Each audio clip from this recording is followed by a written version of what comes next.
I beg to lay the report, Mr. Speaker. Thank you, President Andre.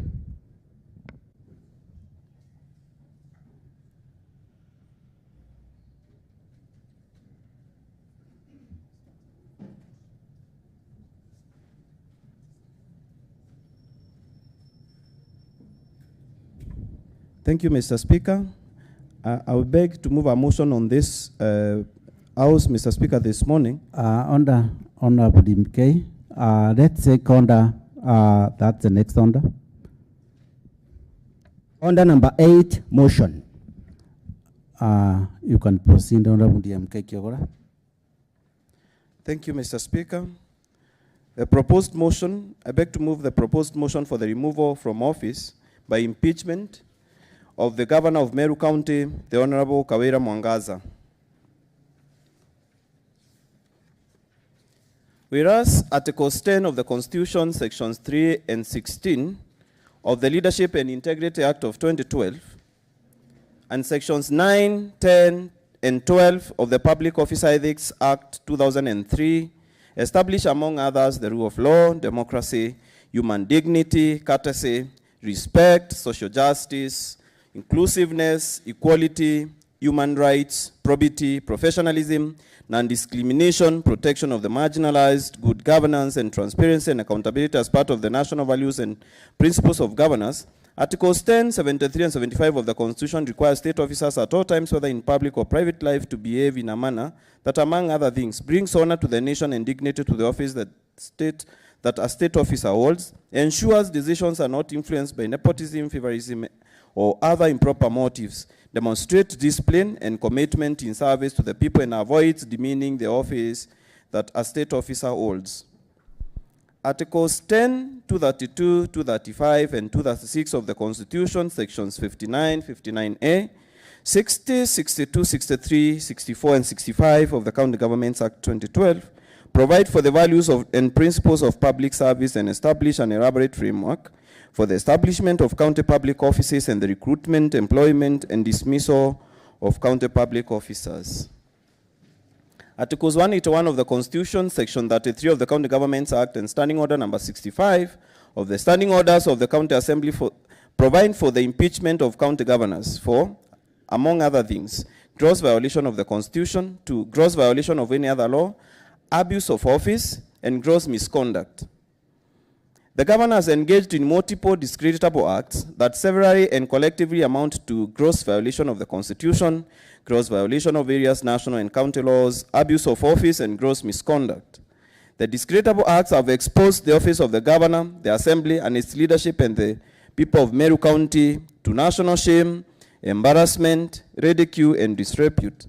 The discreditable acts have created a toxic environment in which the governor cannot be legitimately expected or relied upon to work harmoniously with staff and elected leaders at the national and county levels of government. The governor's continued stay in office under the prevailing toxic environment will inevitably undermine effective and efficient service delivery, and thus at the interest of the people of the county. The Assembly therefore resolves to impeach the governor under Article 181 of the Constitution, Section 33 of the County Governments Act, and Standing Order number 65 of the Standing Orders of the County Assembly, on the following grounds. 1, nepotism, illegal appointments, unlawful dismissals, and usurpation of the constitutional and statutory functions of county organs. Appointment of husband to county offices. On or around the 30th September 2022, the governor engaged in gross misconduct, grossly violated Articles 10, 232, 235, and 236 of the Constitution, grossly violating Section 17 of the Public Officer Ethics Act, grossly violating Sections 55, 59, 59A, 60, 62, 63, 64, and 65 of the County Governments Act, grossly violating Section 6 and 11 of the Meru County Youth Service Act 2018, and grossly violating Section 4 of the Public Appointments County Assembly's Approval Act of 2017 by 1, appointing a husband to the non-existent position of the patron of the Meru Youth Service before conducting a transparent and competitive recruitment process, appointing a husband to the non-existent position of the Meru Hustlers Ambassador before conducting a transparent and competitive recruitment process, disregarding the criteria for the establishment of offices within the county public service, Failing to submit her husband's name for approval by the Assembly before making the impact appointment. Reappointing Rufus Mireti as the County Secretary without the approval of the Assembly. Appointing the foreign and qualified persons to hold county offices without undertaking a transparent and competitive recruitment process. Monene Samaritan as Director of Special Programs, Ernest Mutembe as Director Monitoring and Evaluation, Henry Muzungu as Director of Administration, and Irari Sandi as Director of Communications. Usurping or trashing the constitutional and statutory functions of the Assembly, the County Public Service Board, herein referred to as the Meru CPSB, and the Meru County Youth Service Board. Evidence of the governor's gross misconduct, gross violation of Articles 10, 232, 235, 236 of the Constitution, gross violation of Section 17 of the Public Officer Ethics Act, gross violation of Sections 55, 59, 59A, 60, 62, 63, 64, and 65 of the County Governments Act 2012, gross violation of Section 6 and 11 of the Meru County Youth Service Act 2018, and gross violation of Sections 4 of the Public Appointment County Assemblies Approval Act of 2017 is set in the videos annex, video saved as Annex 2. And as appointment of husband, Annex 3, appointment of Rufus Mireti, and Annex 4, appointment of Irari Sandi into the flash disk presented herewith. The transcripts or translations of these videos are attached as Annex 2A, Annex 3A, Annex 4A of the affidavit sworn by me on the 21st of November 2022 in support of this motion. Further evidence is in the Ethics and Anti-Corruption Commission letter dated 19th October and a screenshot from the governor's Facebook page, respectively attached as Annex 5 and Annex 5A to the affidavit in support of the motion. Road sign appointment of county workers at Timau. On or around the 22nd September 2022, the governor violated Articles 10, 232, 235, and 236 of the Constitution and grossly violated Sections 55, 59A, 59, 59A, 60, 62, 63, 64, and 65 of the County Governments Act by appointing firefighters at a public rally at Timau in misguided and unsustainable populism before conducting a transparent and competitive recruitment process, subjecting potential applicants for county jobs to public humiliation by converting the crowd at the public rally as the advertising, recruiting, shortlisting, and appointing authority, and usurping and trashing exclusive constitutional and statutory mandates and functions of the Meru County Public Service Board. Evidence of the governor's gross violation of Articles 10, 232, 235, and 236 of the Constitution and gross violation of Sections 55, 59, 59A, 60, 62, 63, 64, and 65 of the County Governments Act 2012 is set in the video saved as Annex 6 in the flash drive presented herewith. The transcript through translation of the video is attached as Annex 6A to the affidavit of the motion. Road sign appointment of county workers at Nkobo. On or around 9th September 2022, the governor engaged in 1, gross misconduct, gross violation of Articles 10, 232, 235, and 236 of the Constitution, and gross violation of Sections 55, 59, 59A, 60, 62, 63, 64, and 65 of the County Governments Act by appointing market guns at a public rally at Nkobo in misguided and unsustainable populism before conducting a transparent and competitive recruitment process, and usurping the exclusive constitutional and statutory functions and mandates of the Meru County Public Service Board. Evidence of the governor's gross misconduct, gross violation of Articles 10, 232, 235, and 236 of the Constitution, and gross violation of Sections 55, 59, 59A, 60, 62, 63, 64, and 65 of the Meru County Governments Act is set in the video saved as Annex 7 in the flash drive presented herewith. The transcript through translation of the video is attached as Annex 7A to the affidavit in support of this motion. Roadside appointment of county workers at Kianjai. On or around the 9th September 2022, the governor engaged in gross misconduct, gross violation of Articles 10, 232, 235, and 236 of the Constitution, and gross violation of Sections 55, 59, 59A, 60, 62, 63, 64, and 65 of the County Governments Act by illegally directing ward and sub-county administrators to employ sweepers and market guns at a public area at Kianjai in misguided and unsustainable populism before conducting a transparent and competitive recruitment process.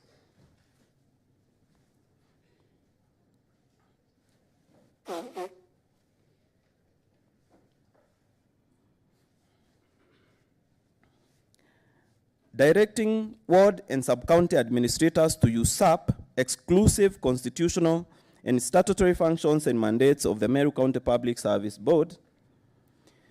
Evidence of the governor's gross misconduct, gross violation of Articles 10, 232, 235, and 236 of the Constitution, and gross violations of Sections 55, 59, 59A, 60, 62, 63, 64, and 65 of the County Governments Act is set in the video saved as an excerpt in the flash drive presented here with. The transcript translation of the video is attached as Annex 8A to the affidavit in support of the motion. Illegal Committee on the Meru Municipality. On or around the 21st October 2022, the governor grossly violated Articles 10, 232, 235, and 236 of the Constitution, grossly violated Sections 12, 14, 15, and 20 of the Urban Areas and Cities Act, and grossly violated the charter establishing the Meru Municipality by illegally appointing a committee to manage Meru Municipality affairs at a public area at Kinoru, yet the function is vested in the Meru Municipal Board.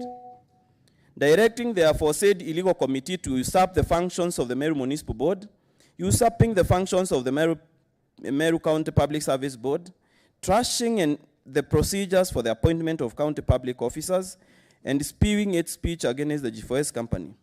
Evidence of the governor's gross violation of Articles 10, 232, 235, and 236 of the Constitution, and gross violation of Sections 12, 14, 15, and 20 of the Urban Areas and Cities Act is set in the video saved as Annex 9 in the flash disk presented herewith.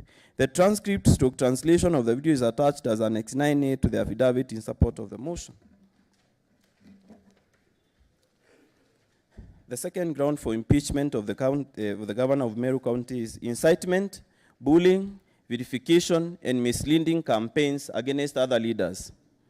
The governor has grossly violated Articles 10, 73, and 75 of the Constitution, grossly violated Section 19 of the Public Officer Ethics Act, grossly violated Section 29 and 34 of the Leadership and Integrity Act, and 4, repeatedly engaged in gross misconduct by holding public verification, incitement, and humiliation rallies against members of the Assembly and other elected leaders, falsely accusing members of the Assembly and other elected leaders of cartelism, blackmail, greed, corruption, and intimidation, holding public verification and incitement rallies against the Catholic Church and clergy, and the Catholic clergy, and inciting the public against members of the Assembly and other elected leaders while knowing that such conduct can easily trigger violent reactions and pose serious breaches of the peace.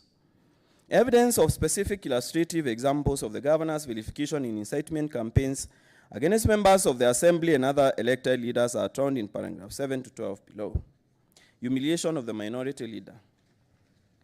On or around the 24th of October 2022, the governor grossly violated Articles 10, 73, and 75 of the Constitution, grossly violated Section 19 of the Public Officer Ethics Act, grossly violated Section 29 and 34 of the Leadership and Integrity Act, and engaged in gross misconduct by bullying and inciting the public against the minority leader, the member of the County Assembly for Akithi Ward, the Honorable Mwenda Ithili, at a public rally held at Mumerong Kanga, requiring the minority leader to make a public apology for unknown and undisclosed wrongs at the public rally held at Mumerong Kanga.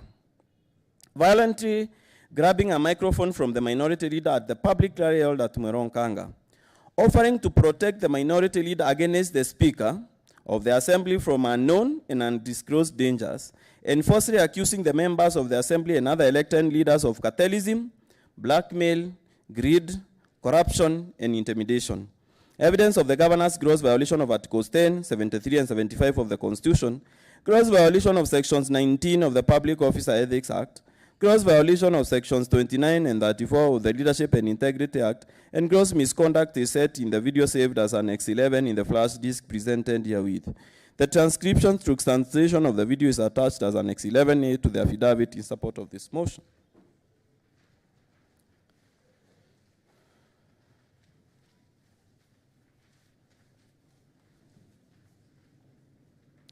Vilification of the minority chief whip and other leaders. On or around the 25th of October 2022, the governor grossly violated Articles 10, 73, and 75 of the Constitution, grossly violated Section 19 of the Public Officer Ethics Act, grossly violated Section 29 and 34 of the Leadership and Integrity Act, and engaged in gross misconduct by inciting the public against the minority chief whip, and the member of County Assembly for Bogeta West, Dennis Kiogora DMK, at a public rally held at Ngongo in Bogeta West 1, falsely accusing the minority whip of stoning her, and falsely accusing the members of the assembly and other elected leaders of cartelism, blackmail, greed, corruption, and intimidation. Evidence of the governor's gross violation of Articles 10, 73, and 75 of the Constitution, gross violation of Section 19 of the Public Officer Ethics Act, gross violation of Sections 29 and 34 of the Leadership and Integrity Act, and gross misconduct is set forth in the video saved as Annex 12 in the flash disk presented herewith. The transcription / translation of the video attached as Annex 12A to the affidavit in support of this motion. Verification of the Senator of Meru County. On or around the 12th September 2022, the governor grossly violated Articles 10, 73, and 75 of the Constitution, grossly violated Section 19 of the Public Officer Ethics Act, grossly violated Section 29 and 34 of the Leadership and Integrity Act, and engaged in gross misconduct by inciting the public against the Senator of Meru County, the Honorable Kaduri Murungi, at a public rally held at Rare in Tunene Ward, falsely accusing the senator of demanding a share of county government appointments, falsely accusing the senator of antagonizing and creating a wedge between the governor and the president of the Republic of Kenya, and falsely accusing the senator of cartelism, blackmail, greed, corruption, and intimidation. Evidence of the governor's gross violation of Articles 10, 73, and 75 of the Constitution, gross violation of Section 19 of the Public Officer Ethics Act, gross violation of Section 29 and 34 of the Leadership and Integrity Act, and gross misconduct is set in the video saved as Annex 13 in the flash disk presented herewith. A transcript / translation of the video is attached as Annex 13A to the affidavit in support of the motion. Verification of the Cabinet Secretary for Agriculture. On or around the 12th September 2022, the governor grossly violated Articles 10, 73, and 75 of the Constitution, grossly violated Section 19 of the Public Officer Ethics Act, grossly violated Section 29 and 34 of the Leadership and Integrity Act, and engaged in gross misconduct by bullying and inciting the public against the Cabinet Secretary for Agriculture, Honorable Franklin Mithikari Nturi, at a public rally held at Rare in Tunene Ward, falsely accusing the Cabinet Secretary of demanding a share of county government appointments, falsely accusing the Cabinet Secretary of antagonizing and creating a wedge between her and the President of the Republic of Kenya, and falsely accusing the Cabinet Secretary of cartelism, blackmail, greed, corruption, and intimidation. Evidence of the governor's gross violation of Articles 10, 73, 75 of the Constitution, gross violation of Section 19 of the Public Officer Ethics Act, gross violation of Section 29 and 34 of the Leadership and Integrity Act, and gross misconduct is set forth in the video saved as Annex 13, the flash disk presented herewith. A transcript / translation of the video is attached as Annex 13A to the affidavit in support of the motion. This motion. Verification of the MP for Tigania East constituency. On or around the 9th November 2022, the governor and her husband grossly violated Articles 10, 73, and 75 of the Constitution, grossly violated Section 19 of the Public Officer Ethics Act, grossly violated Section 29 and 34 of the Leadership and Integrity Act, and engaged in gross misconduct by inciting the public against a member of Parliament for Tigania East constituency, the Honorable Mpuru Aburi, at a public rally held at Mbaranga in Karaman Ward, falsely accusing the MP for Tigania East of demanding that the governor appoints the MP's wife as the county executive committee member, falsely accusing the MP for Tigania East for demanding that the governor pre-qualifies his 12 companies for the award of county tenders, falsely accusing the MP of Tigania East of presenting fake pending bills for payment by the county government, and falsely accusing the MP for Tigania East of cartelism, blackmail, greed, corruption, and intimidation. Evidence of the governor's and her husband's gross violation of Articles 10, 73, and 75 of the Constitution, gross violation of Section 19 of the Public Officer Ethics Act, gross violation of Section 29 and 34 of the Leadership and Integrity Act, gross violation of Section 29 and 34 of the Leadership and Integrity Act, and gross misconduct is set in the video saved as Annex 14 in the flash disk presented herewith. The transcript / translation of the video is attached as Annex 14A to the affidavit in support of this motion. Vilification of the Catholic Church and the clergy.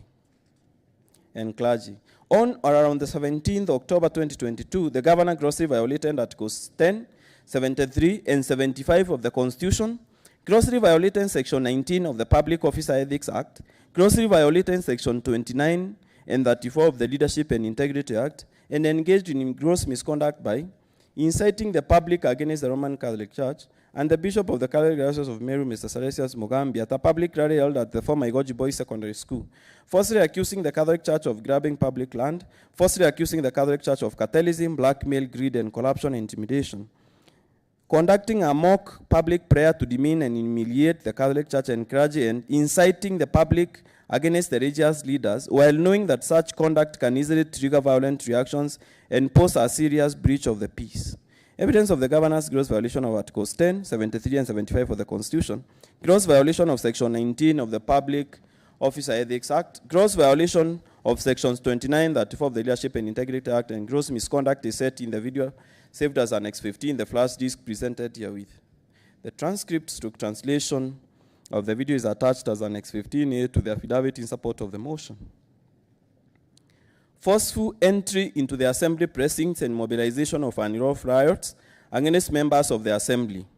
On or around the 19th of October 2022, the governor and her husband grossly violated Articles 10, 73, and 75 of the Constitution, grossly violated Section 5 and 7 of the County Assembly's Powers and Privileges Act 2017, and engaged in gross misconduct by forcefully entering the precincts of the assembly, falsely accusing the members of the assembly and other elected leaders of cartelism, blackmail, greed, corruption, and intimidation, organizing a violent demonstration against members of the assembly at the assembly precincts, and addressing a riotous crowd at the precincts of the assembly. Evidence of the governor's and her husband's gross violation of Articles 10, 73, and 75 of the Constitution, gross violation of Sections 5 and 7 of the County Assembly's Powers and Privileges Act 2017, and the gross misconduct is set in the video saved as Annex 16 and Annex 17 in the flash drive presented herewith. The transcripts / translations of the video are attached as Annex 16A, Annex 17A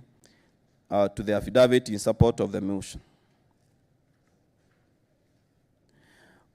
Violation of public finance management laws as the other ground for impeachment. On or around the 6th September 2022, the governor grossly violated Articles 201 and 207 of the Constitution, grossly violated Sections 109 and 159 of the Public Finance Management Act 2012, grossly violated Sections 12 and 24 of the Public Officer Ethics Act, grossly violated Sections 16 and 35 of the Leadership and Integrity Act, engaged in gross misconduct and engaged in gross abuse of office by directing the Meru Teaching and Referral Hospital to spend all revenue at source, whereas all monies received or raised or received by or on behalf of the county should be paid into the county revenue fund.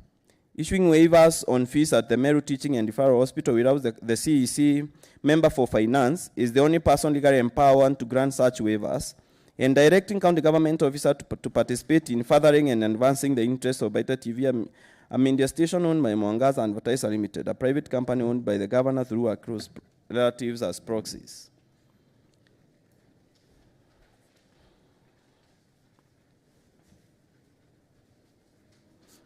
Evidence of the governor's gross violation of Articles 201 and 207 of the Constitution, gross violation of Sections 109, 2, and 159 of the Public Finance Management Act 2012, gross violation of Sections 12 and 24 of the Public Officer Ethics Act, gross violation of Sections 16 and 35 of the Leadership and Integrity Act, gross misconduct and gross abuse of office is set in the video saved as Annex 18 in the flash disk presented herewith.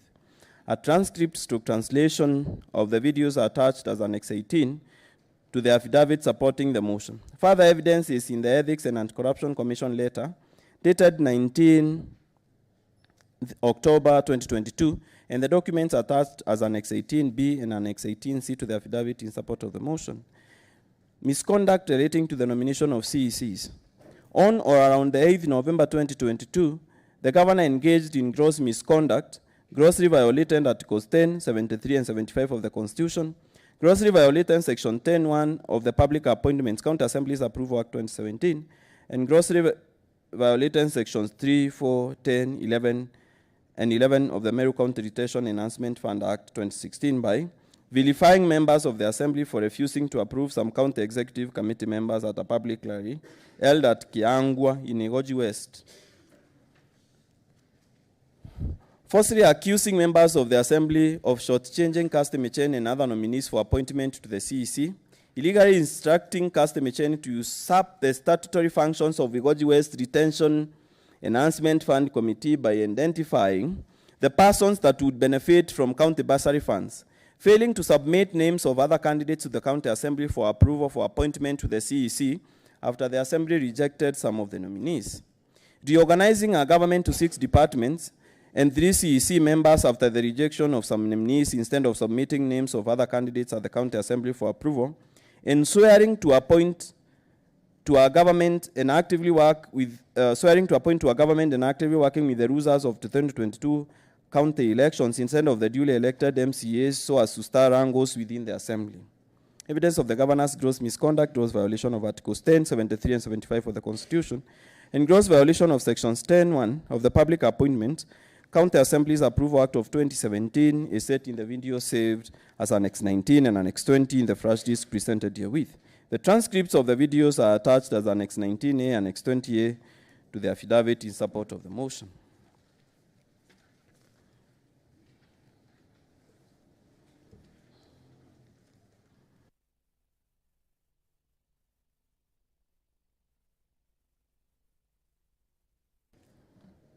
Thank you, Mr. Speaker. I would like to the motion on the first ground of impeachment. We have various charges that have been leveled against the governor under the various grounds. The first one is nepotism, illegal appointments, unlawful dismissals, and usurpation of the constitutional and statutory functions of county organs.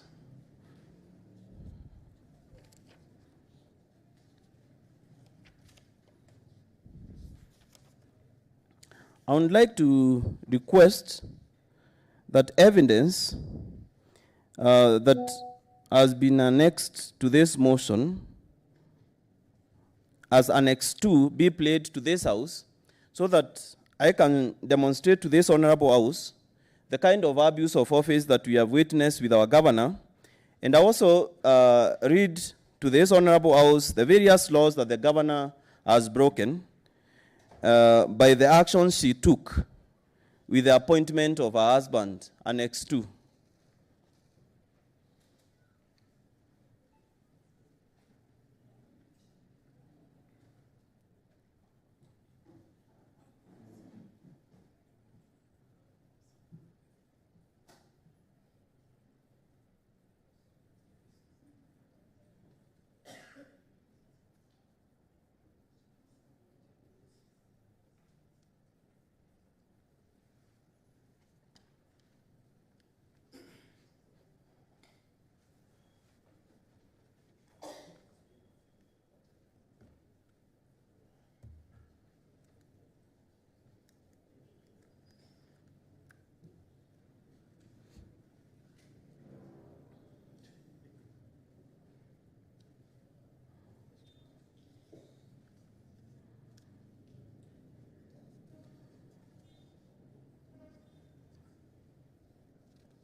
Na department yake kuna mwingine hapa ako na work experience kuliko wengine wote, na department yake ile ambaye anapewa na serikali ya governor ni mama, hiyo department haina mshahara. Huyu atakuwa akifanya kazi free, akisaidia, akiinua wanyonge, na huyu atakuwa hata na allowances, lakini tumepatia yeye appointment, maana tunajua yeye ni mzito sana sana sana. Na huyu mzito ni His Excellency, the first gentleman, Honorable Kwariria Kairi.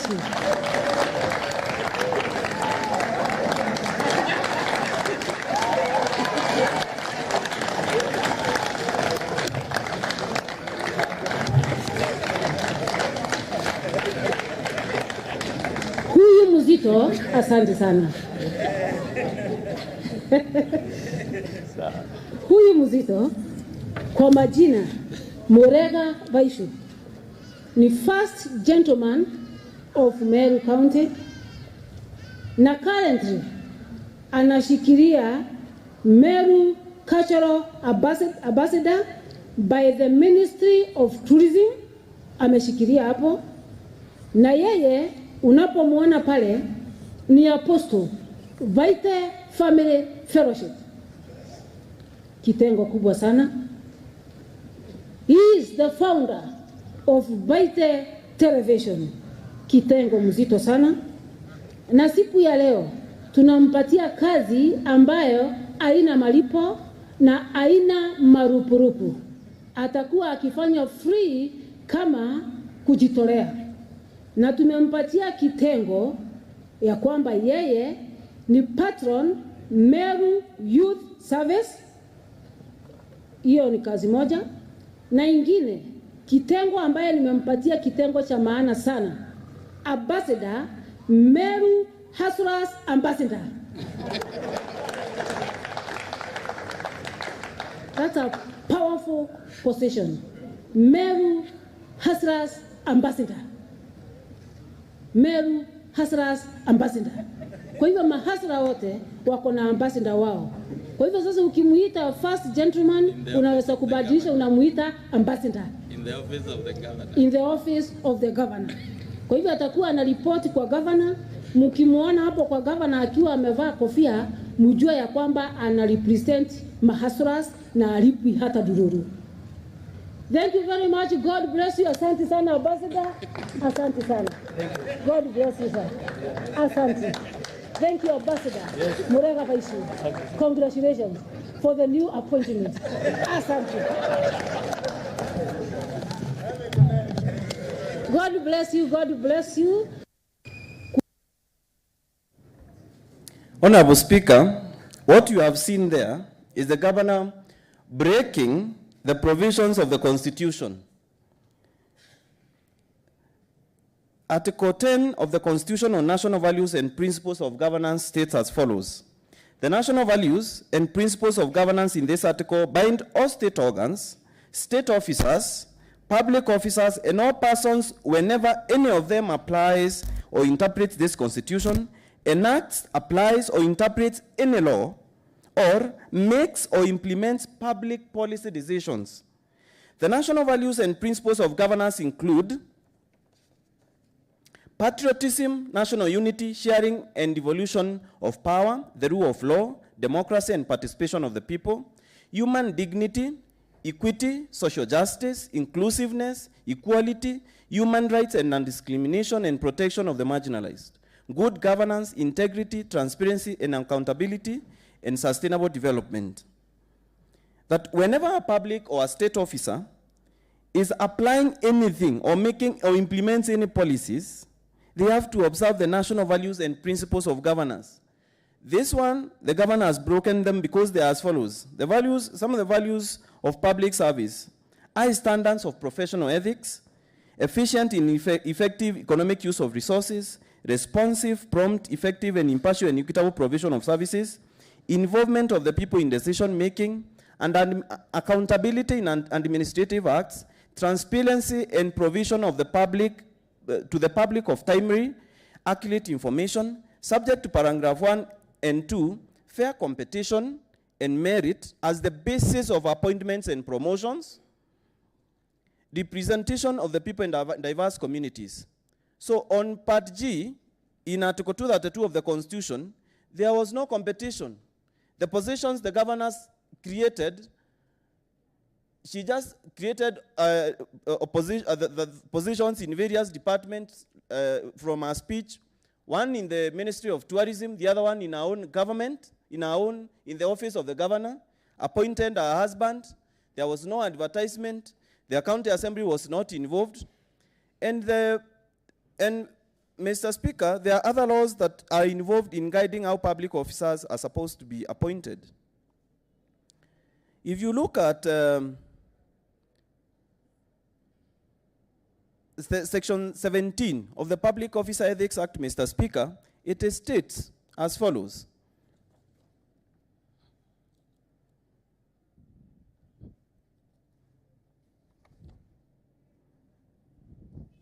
This is Public Officer Ethics Act, Section 17. A public officer shall not practice nepotism or favorism, Mr. Speaker. And the law is very clear, Mr. Speaker, that when you are appointing your husband to a public office that you have created yourself, is a clear demonstration that the governor is practicing nepotism and favorism, which is contrary to the Public Officer Ethics Act of 2003. And therefore, Mr. Speaker, it's my request that this Honorable House finds the governor guilty of this charge, because she also violated Sections 55 of the County Governments Act. And I will read to this House, Mr. Speaker, what these provisions state of the county government, the provisions of the County Governments Act.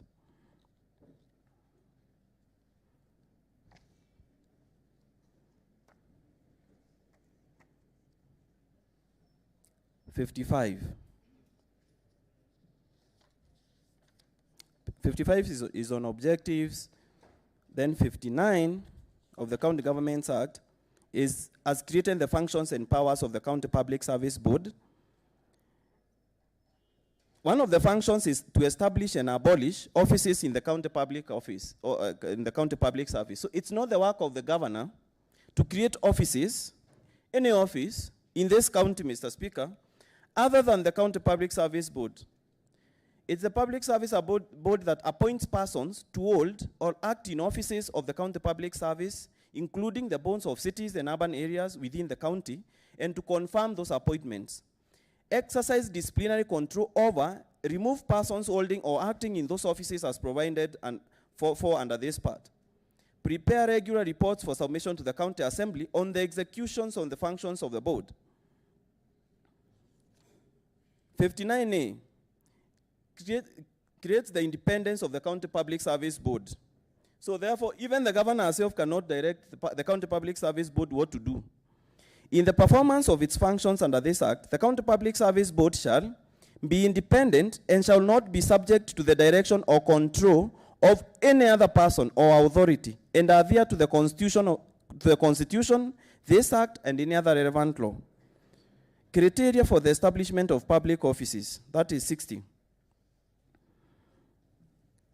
The criteria for the establishment of public offices is hereby set by 60. I'll not go through them. The powers of the County Public Service Board are also to establish and abolish offices, is also set in 62. 63 creates the powers of the County Public Service Board to make appointments. 64 limits that no unqualified person may be appointed in acting capacity in the county. And 65, there are so many other matters. It creates the matters to be taken into account when appointing people. Now, the other law that the governor broke by appointing the husband to the county office are the laws created by this very house when this house passed the Meru County Service Board, the MOS Act. And I'll read to this house the offices that are there in the Meru County Youth Service, because the governor appointed the husband to offices she created that are not in the Act.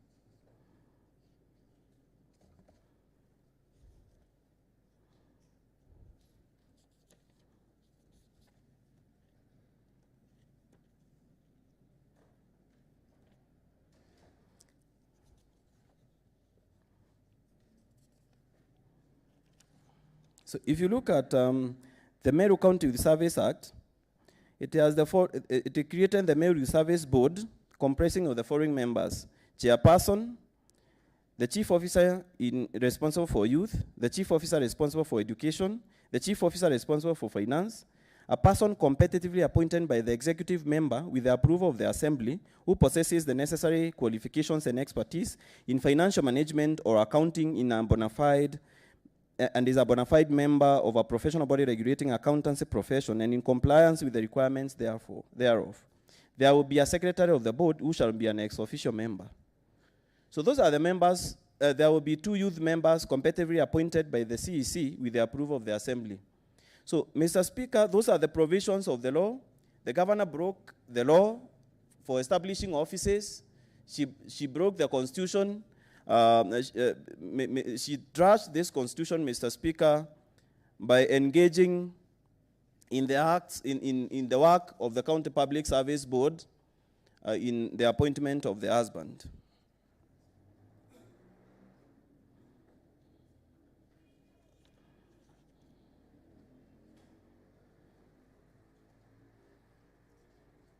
I would like now I would like to go to the road sign now on this area of appointments again. The road sign appointment of workers at Timau.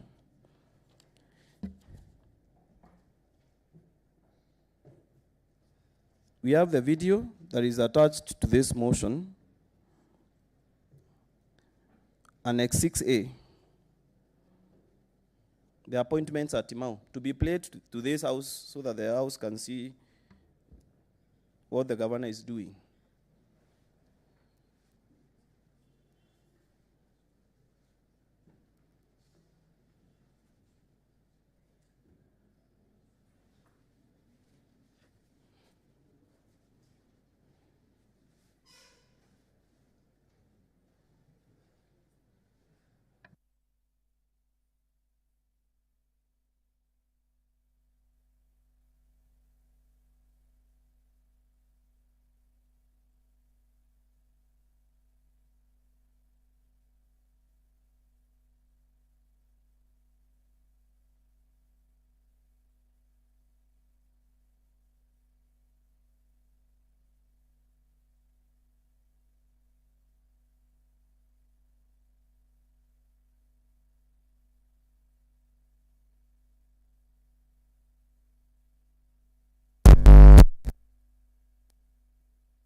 Honorable members, what you have seen there, and those of us who cannot hear Kimeru, I have attached a translation of what the governor was doing at Timau. She advertised job for firefighters. She converted the crowd to the recruiting, shortlisting, and interviewing crowd. And then she said she will be employing people by public participation. She was writing her own laws.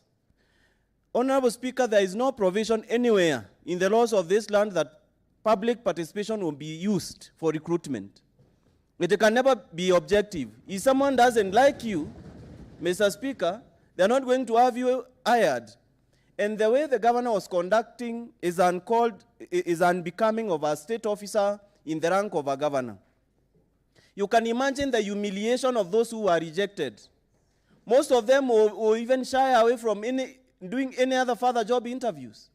The kind of humiliation those people have gone through by being subjected to public ridicule, Mr. Speaker, is uncalled for in this republic. And this is not an example that is being set for any future leaders of this county, Mr. Speaker. And Mr. Speaker, since the governor cannot be taken to any court for these wrongs that she is doing, this Honorable Assembly has been recognized together with the Senate as the court of trial for misdoings, Mr. Speaker, of the governor, Mr. Speaker, and the Constitution together with the County Governments Act and the standing orders have empowered this House, Mr. Speaker, to hold the governor to account for some of these deeds that she did. Mr. Speaker, the Supreme Court ruling on the Mike Sonko case states categorically that any single proof of wrongdoing, Mr. Speaker, is enough to impeach, Mr. Speaker, and is enough for any court in this country, Mr. Speaker, to hold the guilt verdict. So I urge this Honorable House, Mr. Speaker, to reward the governor for the misdoings. And the rewards are set forth, Mr. Speaker, according to the law. And Mr. Speaker, it's Christmas. Christmas is coming, and I urge this House to give her a befitting Christmas gift of sending her home, Mr. Speaker, to rest, because she is mismanaging this county. Someone can ask, what laws did she break, Mr. Speaker?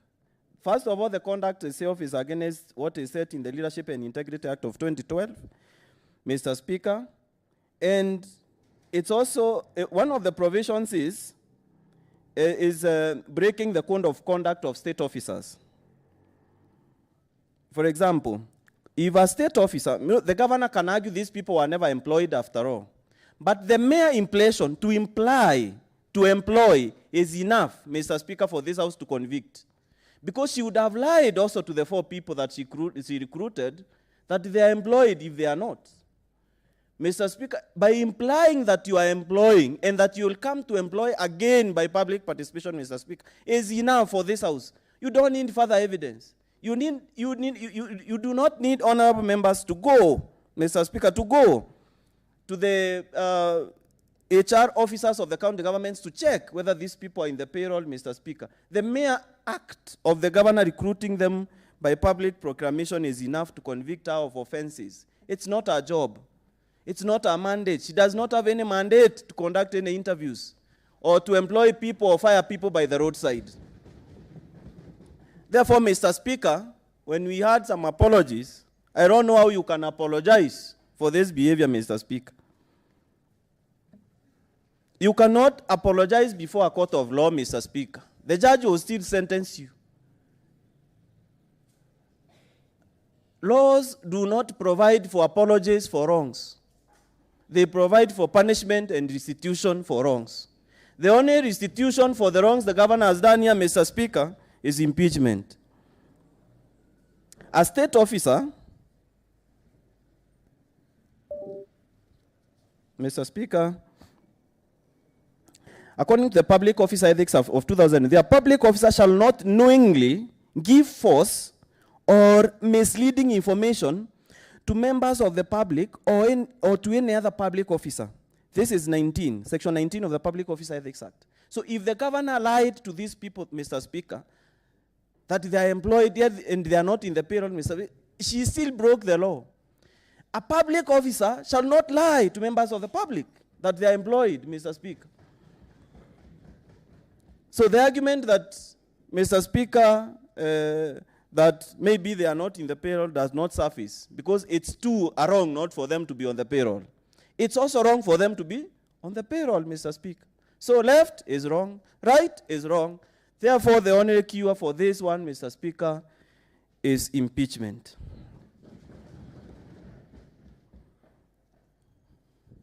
Mr. Speaker, I will not be able to play all the videos. I'll be showing some of the wrongs because the rot the governor has committed in this county is a lot. I'll go to the appointment of there are some appointment that the governor gave, some illegal directions the governor gave to own administrators on or around the 9th of September. And I would like a video to be played to this House annexed as Annex 8 of the directions the governor was giving to sub-county administrators at Kianjai.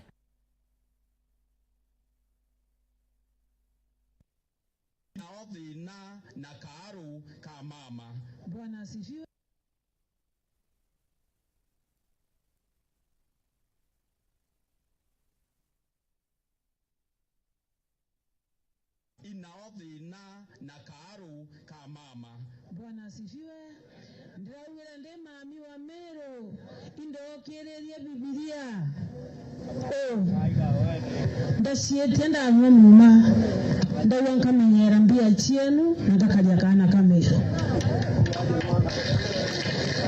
Ndawira manto ya mero mwadhani nampeta ome naingweta na mbere kuromba tutongeria mero mtota dhoma dhome njete roe one roe njete ng'ambe one ng'ambe katika jina la Yesu.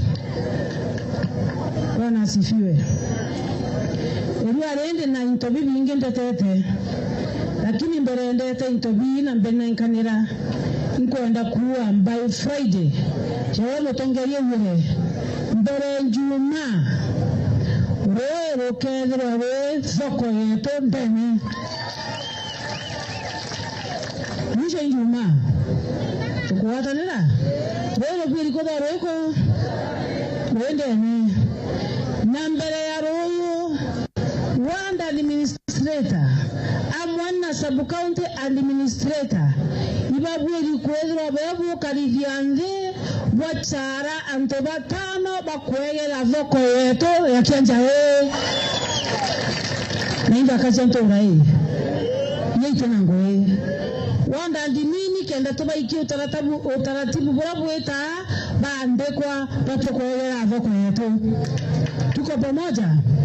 Mbere royo liyo alizoa wanda administrator na subcounty admin ibabiri kwezwa bori ukaranze na ntobadoko na tongeria boko na watchman baeri babeya ibaeko bakande ko bakalia bakalia zoko yetu. Tuko pamoja. Bwana asifiwe. Zoko eneo kimubango kana mibango yetu ila tueneo eneo ndekira ili zoko number 1 kuimba. Henkaimba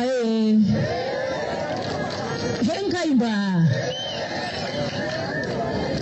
waya munono otearaga taratibu beture wa miaka ya wadani bonge betuweka wadani bonga bana ni mama bokare roiwa hiyo ni uongo.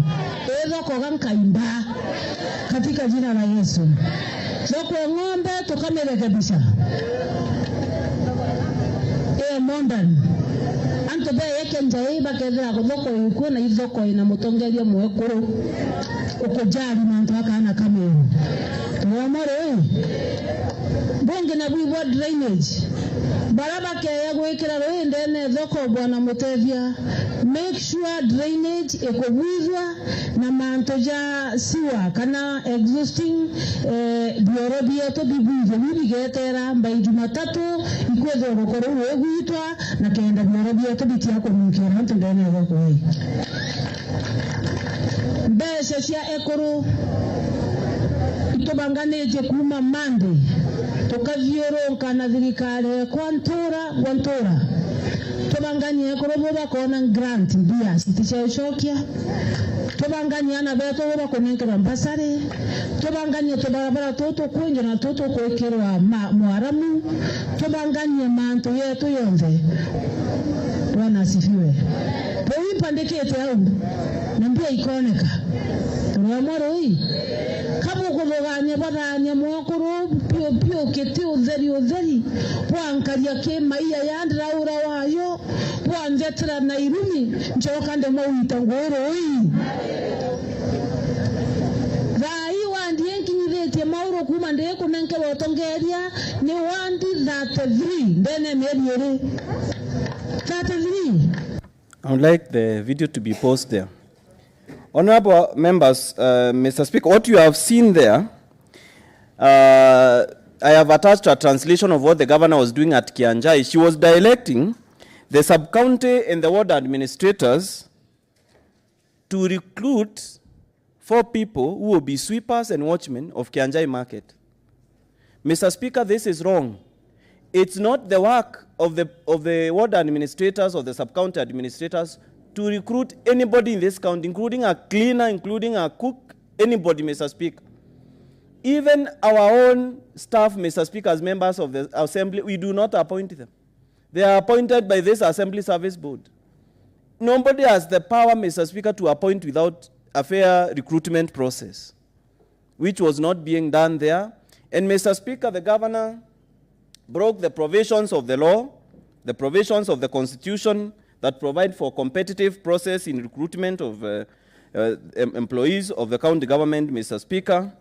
And the directions she was giving were misleading to the public, Mr. Speaker.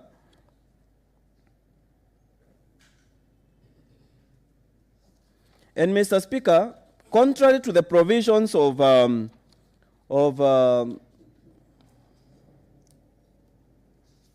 this article 24 of the Public Officer Ethics Act of 2003, revised in 2017, a public officer contravenes the code of conduct and ethics if he causes anything to be done through another person that would, if the public officer did it, be a contravention of the code of conduct and ethics. Allows or directs a person under a supervision or control to do anything that is a contravention of the code of conduct. Mr. Speaker, the fact that the governor is directing the sub-county and the sub-county administrators and the one administrators to do something illegal, Mr. Speaker, is wrong on our part. and will be wrong on their part if, Mr. Speaker, they did it. First of all, she is misleading the public, which is against the law. As the governor of Meru County, she holds a very powerful office. The governor needs to wake up and smell the coffee and know that office is serious. It's not a shopkeeper's office, Mr. Speaker, to give directions each and every way. It's a serious office, Mr. Speaker. The Constitution has created 2 levels of government, the national government and the county government. She is like the president of a county. Even the president of this country cannot stand in any rally, start appointing people to public office. The president, he can't. Not even his own security, not even his own cook. The offices created as State House have to advertise those jobs and recruit, Mr. Speaker, through a competitive process. And the courts have pronounced themselves about the exclusive mandates of boards and the use of fair and competitive recruitment processes. Now, I would like to request this House, under this charge that we have rebelled against the governor, to see what the governor did at Kenoru Stadium through this. Mr. Speaker, this is to show that the governor is not ready to read the laws, to see how appointments are done. She is not ready to change. Even as we untabled the notice of motion, she was still in the village directing people to break the laws and doing these appointments. She is not about to change. And the only cure to this problem, Mr. Speaker, I want to urge this House, is to support this impeachment mission, Mr. Speaker. Annex 9A. Like this House to see what the governor was doing at Kenoru Stadium.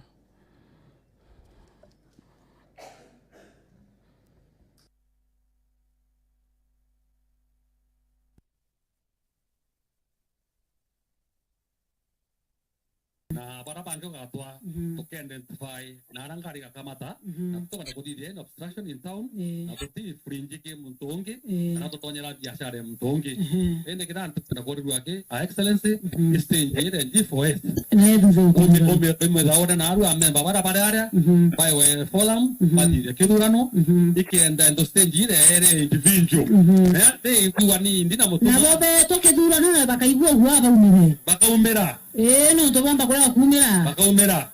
Bakaumera? Bakaumera? Bakaumera. Bakaumera, Your Excellency. Bakaumera? Bakaumera. Bateja. Bamba baito bere. Baba mama mio. Kenda baba ngi bona sauti ya hokeria. Aya, kamete yetu tumeambiria tumekere bwana Angelo kwa Angelo Neze. Kamete yeje ikedwa ina mzungu eko mzungu inaetere. Mzungu eko ametoka. Mzungu kamete yeje tumekere mukuru tom. Kamete yeje tumekere Andrew ni kiongozi.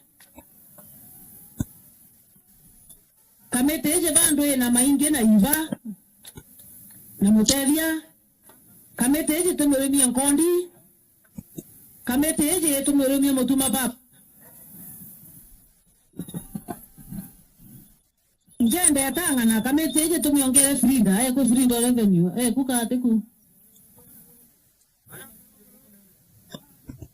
Ukamete yanto bangana.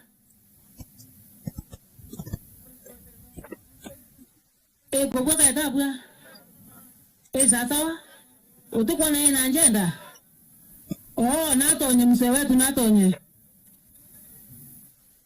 na ndene ngana wete karame mono na ndeka mete yetu eme yangu ke kwamberia Jumatatu Jumaine na Jumatano Alhamisi Pedro bakumenya anto bonde bali alaba buruka tukuwasanira na kamete hizi tumiengo hii ya kudhaura baba tekiana kwa G4S kwa Muhammad wote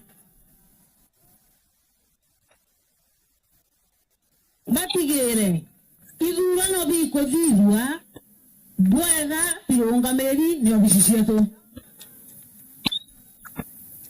sasa sawa wabu no kwenda achama ni kamete Ale mume baba ale ai. Angelo.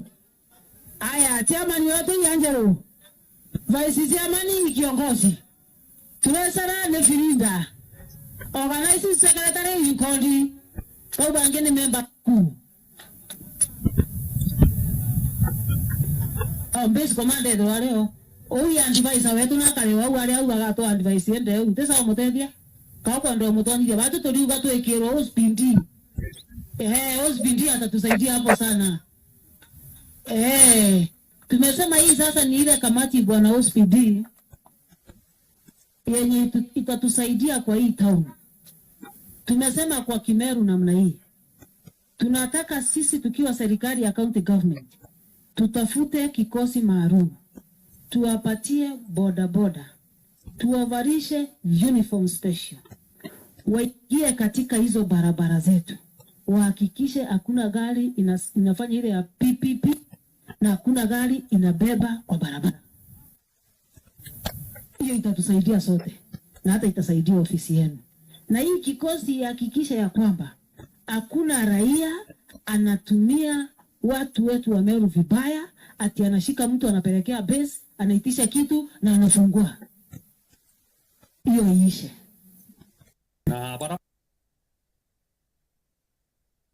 Thank you, Mr. Speaker. In the Honorable House, what you have seen there is the governor trashing and pushing aside the Meru Municipal Board by appointing a committee, directing the chairman, directing the members, whereas this very house in the second assembly passed the municipal charter to direct how the affairs of this Meru municipality will be conducted. There is a Meru Municipal Board that was vetted by this very house in the second assembly. There is a municipal board that was gazetted, Mr. Speaker. So the presumption that the governor carries around her that she is the first governor of Meru County is wrong. There have been 2 other governors. There have been 2 other assemblies. There are laws that have been passed to safeguard each and every sector of this county, Mr. Speaker. Therefore, coming and creating a committee to operate side by side with the Meru Municipal Board, and I'm sure she does, she has not even cared to know who the members are, and directing the committee there to go to town to decide which taxi companies will be carrying passengers from what points. I don't know what she wants to do with G4S company, telling them to straighten up and conduct the elections of matatu operators in town. This is the work of the Meru Municipal Board that was gazetted. There is a criteria for how people in that municipal board are supposed to be appointed, Mr. Speaker, and it's provided in the municipal charter. And I would like to educate the Honorable House, Mr. Speaker, a little bit to inform this House, Mr. Speaker, about the municipal charter and what it provides when it comes to the appointments of officers in the county, in the municipality, Mr. Speaker.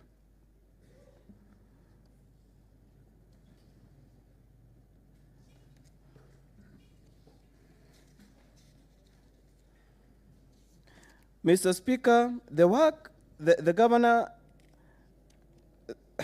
broke the law in the provisions in appointing a committee to run when there is the municipal charter has provided that the municipality board shall be composed of the following members. 4 members who shall be competitively appointed by the governor, approved by the assembly. She never brought even those she appointed in that committee to this house. Then there are nominees from other umbrella bodies. 1 body representing professional associations in the area, 1 association representing the private sector in the area, a cluster representing registered associations in the informal sector in the area, a cluster representing registered neighborhood associations in the area, and an association of the municipality.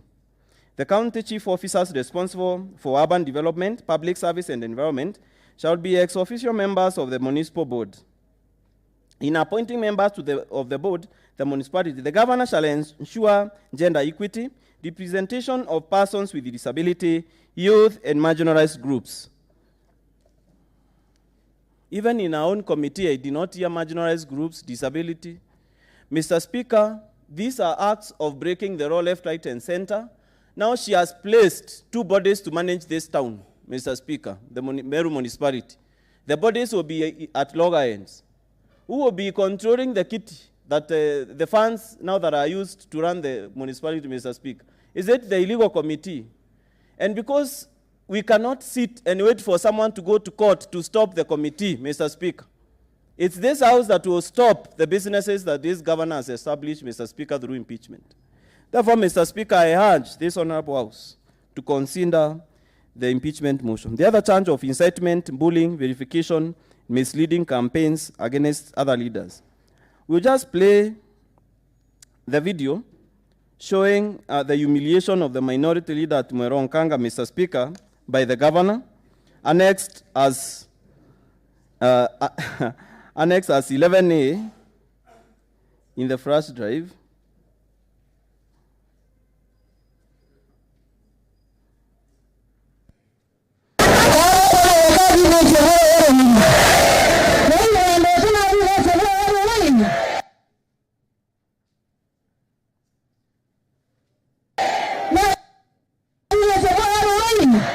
Lakini ndinande kumurekera.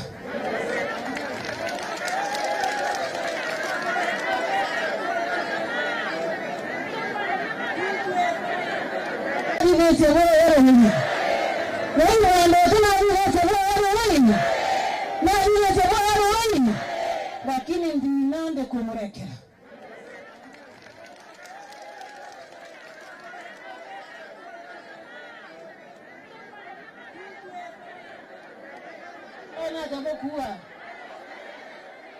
Natabokuwa murekere awesore mwenda awesore mwenda awesore mwenda awesore wengwa awoni ndo awesore woni awesore awesore ure mwenda awesore kera kera Baya gavana wakira speaker ingo kanitie wakira speaker Bwana Yesu asifiwe. Ano kwaria yombe lakini uteyonga chokera bwa ngo no ndunte chokera amurungu are uru na murungu nakutikira ndato ile gavana aria mtiwa ichao machiombe na imo Dikira. Dikira ni. Dikira nini? Genda butikira. Nagwarenga vana ndato ichonga waria. Waita. Nonto number 1. Dikira. Dikira ni ngwere. No, odero kawasore.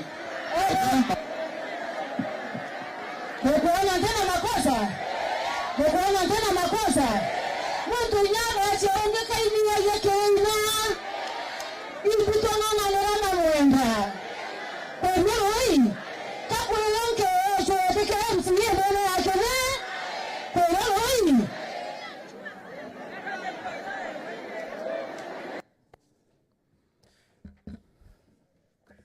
Mr. Speaker and the Honorable House, that single act of what the governor did in Akede Ward, by the way, the written ones there are misleading. That is the members of the public who are asking the minority leader to apologize. It's the governor who is pushing the public by asking, sorry, by asking the members of the public that he should apologize. That public humiliation of the minority leader is enough. Is an act enough for this impeachment, even without looking at other factors, Mr. Speaker. It's conduct uncalled for from a state officer at the level of the governor. And the governor should stop mistaking herself for mothers of some of us. We have mothers, and she is the governor of this county. Our mothers don't behave like that. Mr. Speaker, she is not the mother to Mwenda Ithiri. Mwenda Ithiri as his own mother. She is the governor of Meru County. And I don't think Mwenda Ithiri's mother can humiliate him the way she was humiliating him in the public. It's a misrepresentation by the office of the governor. It's a representation of the mothers of this county, Mr. Speaker. Mothers don't humiliate their children in public. She broke chapter 73 of the Constitution, Mr. Speaker. Responsibilities of leadership. This is chapter 6. Authority assigned to a state officer is a public trust to be exercised in a manner that is consistent with the purposes and objectives of the Constitution, demonstrate respect for other people. Did you see it there? It was not there. Brings honor to the nation and dignity to that office. This one is even embarrassing the office of the governor. Promotes public confidence in the integrity of the office and vets the state officer the responsibility to serve the people rather than the power to rule them. What you saw there is the governor breaking chapter 6 on the responsibilities of a leader, of a state officer. She is demonstrating herself to be a ruler, not a leader. She is behaving like a medieval queen of England in 1600s by requiring someone to go before her and apologize. She was almost asking him to kneel before her and go down before her and beg her for mercy. She was even putting the honorable minority leader at risk by inciting the public against him. Mr. Speaker, this behavior continues. Most of the members of this House will not be safe anywhere in this country with these incitements, Mr. Speaker, the members of the public.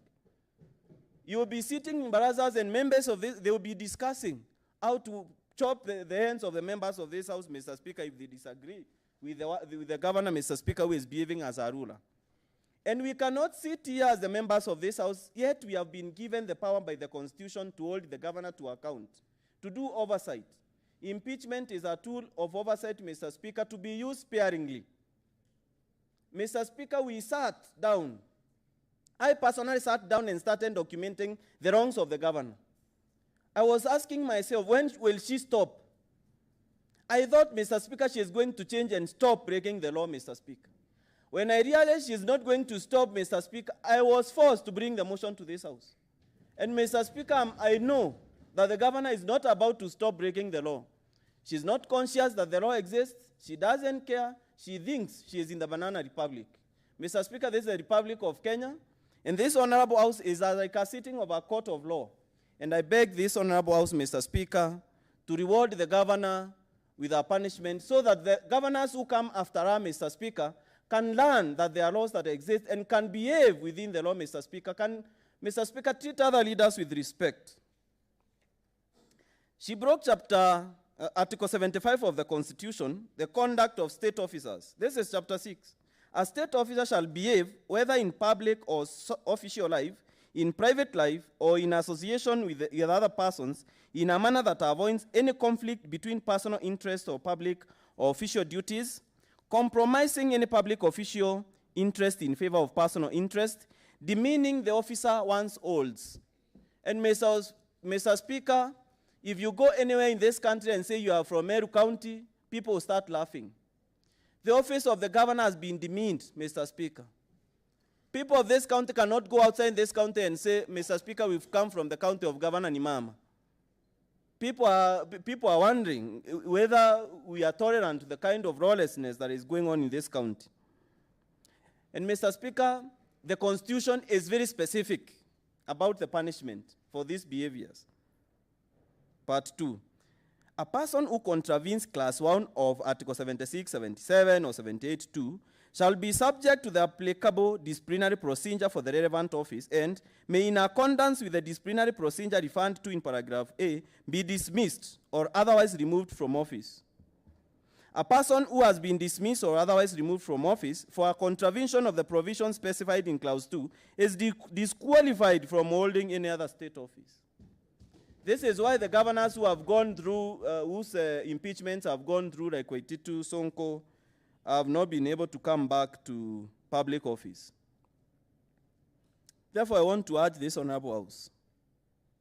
Since the governor has not demonstrated integrity in leadership, has broken Chapter 6 of the Constitution, with this very act, Mr. Speaker, ought to be held culpable and responsible of our acts.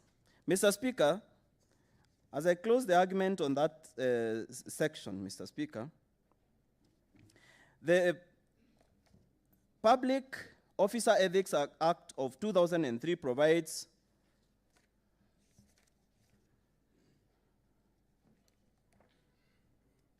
it's the Leadership and Integrity Act, sorry, Mr. Speaker, of 2012 that provides that this very act breaks the Leadership and Integrity Act 34 by A state officer shall not bully any person. Any person, not just the minority leader. You cannot bully even someone who is borrowing on the streets if you are a state officer. You are supposed to treat them with kindness. Mr. Speaker, this is our own minority leader, a representative of the people of Akede Ward, who I believe should be more than in the area of 30,000 people, Mr. Speaker. She bullied a representative of 30,000 people, Mr. Speaker. This is equivalent to bullying 30,000 people, Mr. Speaker, who the minority leader represents in this House, Mr. Speaker. For purposes of Section 1, bullying includes repeated offensive behavior, which is vindictive, cruel, malicious, or humiliating, and is intended to undermine the person. I think this one, Mr. Speaker, nails the governor as a breaker of the law. And anyone trying to argue otherwise, Mr. Speaker, should visit the Leadership and Integrity Act, Mr. Speaker, and interpret it otherwise. On the area of vilification of other leaders, Mr. Speaker, I will not, there are further evidence that has been attached to the motion, Mr. Speaker, that is also in the public domain. I would like the answered, Mr. Speaker, to play for us Annex 13 on the flash drive on the kind of incitement that the governor did on or around the 12th of September 2022. It's a very short video, Annex 13.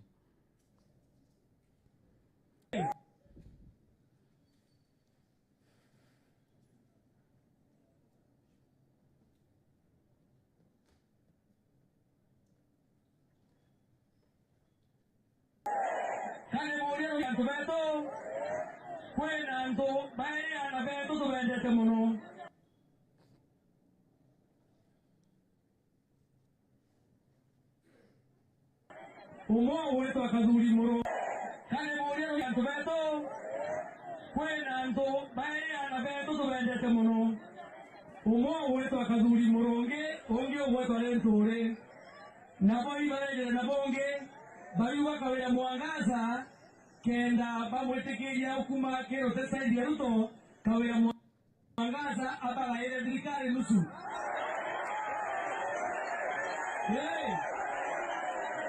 Babu kukwenda Kawira Muswanda araina nitore na kaburi dirikari nusu kane morero yantu beto kwena nto baya na beto to bendete muno umo wetu akazuri muronge onge wetu alentore nabo ibale na bonge baliwa Kawira Muswanda kenda bamwetekeria ukuma kero tesaidi ya Ruto Kawira Muswanda abala ile dirikari nusu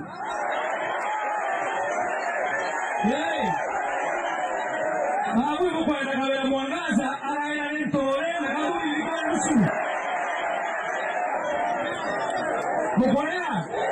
Bokolea Hapo bwana hii kabisa tokolea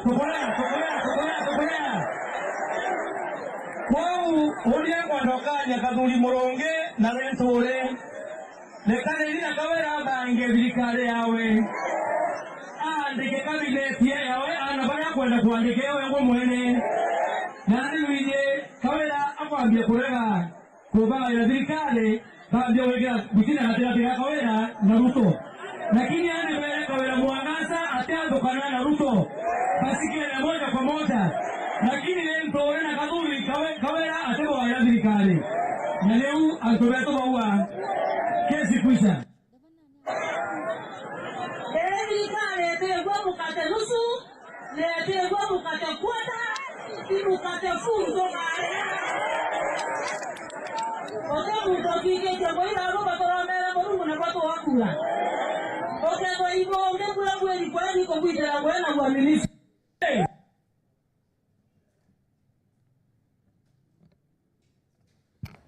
What is it, Honorable Mawira, to the majority? Thank you, Honorable Speaker. Honorable Speaker, I rise on a point of order. Standing on number 31, want to move a motion that pursuant to the provisions of standing order number 31.3 of this Honorable Assembly, it extends a sitting time from 12:30 p.m. to 2 p.m. for the fasting, Honorable Speaker. Thank you, Honorable Mawira. Who is seconding your motion? Honorable Deputy Speaker, Honorable Ali, will second the motion, Honorable Speaker. Thank you. Honorable Deputy Speaker, please can you take the floor? Thank you, Mr. Speaker, son. I stand to second the motion on extension. Thank you. Thank you, honourable members. That pursuant to the provisions of Standing Order number 31-3, this Honourable Assembly extends its sitting time from 12:30 to 2 p.m. Honourable members, if there's any debate, it can arise at this time. Any member who wishes to contribute can catch a speaker's eye. Yes, Honourable Mukaria. Thank you, Mr. Speaker. And for the purpose of record, my name is Honorable Lucy Mukaria. Mr. Speaker, on the on-site, I rise to support the motion. Mr. Speaker, this is a very important motion that we need to get to the conclusion of it. And it is only important, Mr. Speaker, that we dispense of it conclusively without breaking, Mr. Speaker, so that even the public that is watching us live on various TV stations will be able to get the gist of it, Mr. Speaker. And with those few remarks, Mr. Speaker, I beg to support. Thank you, Honourable Member, Honourable Mukaria. Any other contribution at this time? Honourable James Mongadia. Thank you, Mr. Speaker, sir. For record, James Mogambi Mungadia, representing the people of Karamawant. Mr. Speaker, I stand to support the motion that this is sitting extends from 2:30, Mr. Speaker. Mr. Speaker, if you note the issue that we are addressing currently, Mr. Speaker, needs a lot of time, Mr. Speaker, so that we can be able to discuss extensively, Mr. Speaker. And Mr. Speaker, I believe we don't need to rush over this issue, Mr. Speaker, so that all the issue, Mr. Speaker, which we are addressing about the impeachment of the governor, Mr. Speaker, can be addressed conclusively, Mr. Speaker. So I rise to support. Thank you, Honourable James Mongadia. Honourable Morris. Thank you, Mr. Speaker, sir. For the purpose of record, Morris Ntarangwe, representing the people of Kirangwa, and I rise to support the motion to extend the this procedure since it's very important for our people to be able to follow, because I know they are following, to be able to know the reason why we are impeaching the governor, because we are not impeaching the governor because we hate her, but we are impeaching the governor because of the Honourable Morris, we are not so contributing on the issue of the impeachment of the governor. We are contributing on the extension of time, Honourable. Please be guided. Thank you, Mr. Speaker, sir. I rise to support the motion to extend the time. Thank you so much. Thank you, Honourable. This juncture, if there's any member who has a contrary opinion, please allow me to allow any other member with a contrary opinion. What is it that is banning you, Honourable Mbioki Mutembe? Thank you, Mr. Speaker. Godwin Mutembe Mbioki, representing the people of Gorge West. Mr. Speaker, I stand to support the extension because this is a very critical motion, a motion that has been signed by 68 out of 69 members of this assembly, Mr. Speaker. So it speaks volume. So it is noble to have ample time for members to contribute towards this motion, Mr. Speaker. Thank you, honourable members. If there is no other contribution, then I'll allow the leader majority the move of the motion to reply.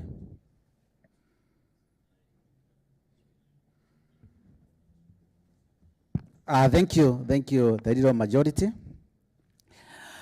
Pursuant to the provisions of Standing Order number 54-2, I now put the question, which is that pursuant to provisions of Standing Order number 31-3, this Honourable Assembly extends its sitting from 12:30 p.m. to 2 p.m. Will as many as of a similar opinion say aye? Will as many of our contrary opinion say nay? The ayes have it and the motion is passed. So the debate can continue. Honorable MK, please take the floor.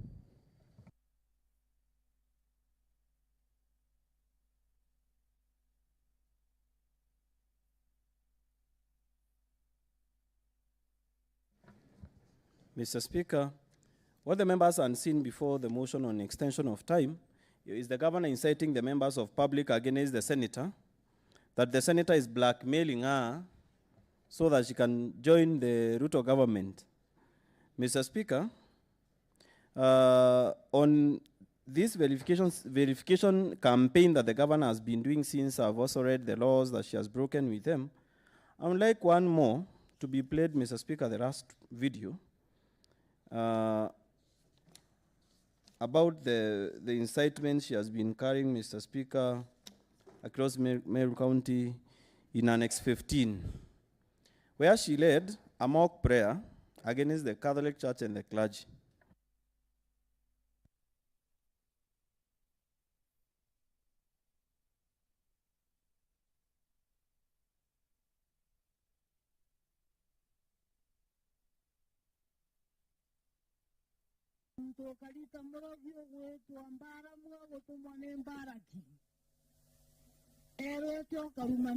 Kwanza kila dakika wakiomba wanaomba amani.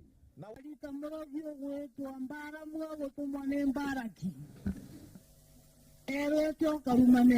kwanza kila dakika wakiomba wanaomba amani. Na wewe ndio gavana. Kwani wewe hutaki amani? Na kama hutaki amani, naona umeanza kuchanganyikiwa.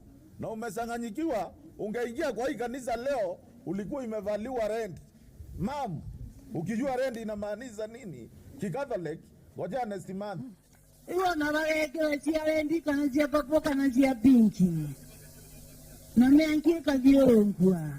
Bado itakuwa baraka. Na wale advisor uko nao hawajasoma na wewe hujasoma, ndio unaona umeanza kuingilia hata mambo ya Mungu. Ndio sababu unaona sisi tumevaa zile nguo za lent, kwa sababu wale wako na shida na sisi, hiyo maombi itaonyesha mambo. Hiyo kanisa unasikia tukiitwa wezi nini, ajue kama si Katholiki mimi singekuwa naongea.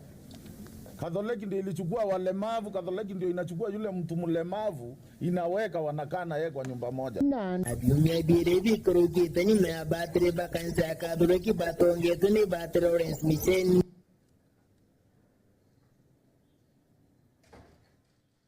Mr. Speaker, we have a video, no, the mix-up.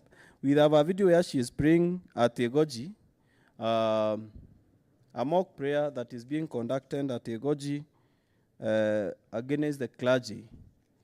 That is Egoji Boys. This one was at Egoji West. The other one was in Egoji East. The one for Egoji East is the video that is mentioned here. Mr. Speaker, we have another charge against the governor, Mr. Speaker, where she mobilized a riotous crowd to come to this assembly, Mr. Speaker, against the provisions of the law. And Mr. Speaker,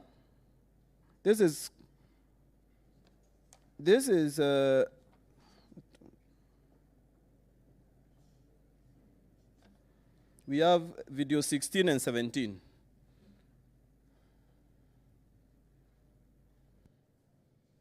So I'd like us to see video 16 when the governor came to this assembly, Mr. Speaker, and accessed the pressings of the assembly by force. And the speech is still with the County Assembly of Meru. And the speech is still with the County Assembly of the speech is still with the County Assembly of Meru.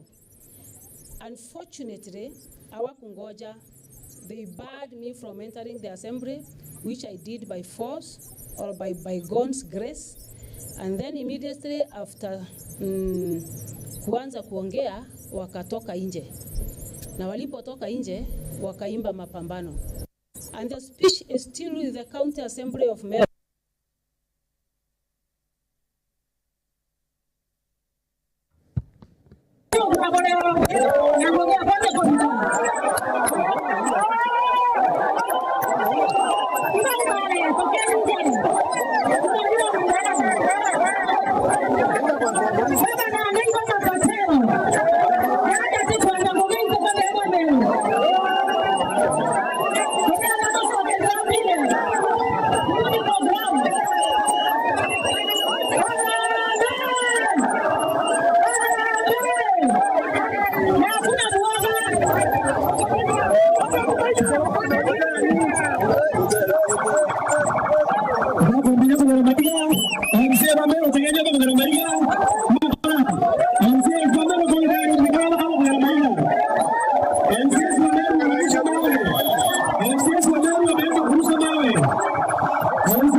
Mr. Speaker, what you have seen here is the governor herself acknowledging that she broke the law, she entered the assembly by force, she immobilized a crowd that she brought to the very doors of the assembly, Mr. Speaker.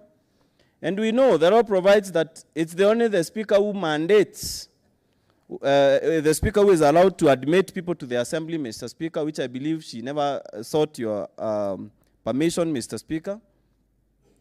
And the husband is misleading the public that look at the Mary MCAs throwing stones. Yet the video is showing people throwing stones inside the assembly. Honorable DMK, the speaker does not permit. It's a procedural process. It's a procedure that's supposed to be followed that is outlined in the Constitution. You can proceed. Thank you, Mr. Speaker, for the information. She broke the provisions of the Powers and Privileges Act, Mr. Speaker, regarding the access to the precincts of the Assembly 5, that a member of the public may, subject to this act and standing orders as such other orders and directions may be issued by the Speaker, access such places within the precincts of the Assembly as may be specified. So that process the Speaker has informed the House about was not followed when that crowd was brought. It also broke the provision number 7 of the County Assembly's Powers and Privileges Act of 2017 on the Assembly, demonstrating and picketing on the precincts of the Assembly. Mr. Speaker, what you have seen there is the governor not willing to follow the law, saying that she's not a coward, she will do whatever she wants. But Mr. Speaker, if we allowed people, ordinary people, to do whatever they wanted, there would be no order in this country. There would be no order, Mr. Speaker. Nobody would follow the law. If the public officers who are supposed to be examples to other people are the ones breaking the laws, Mr. Speaker, then, Mr. Speaker, nobody is going to represent this, to respect this assembly. Instead of peaceful demonstrations, people will be coming to throw stones to this house, Mr. Speaker. Therefore, the governor broke the law, and that behavior, Mr. Speaker, again, is contrary to the provisions of Chapter 6 of the Constitution on the conduct of state officers, where the Chapter 6 demands that whether in public or private, a public officer should carry themselves in a manner depicting the office that they occupy. Mr. Speaker, we have other videos where she is directing officers of the county government to break the Constitution, Mr. Speaker. And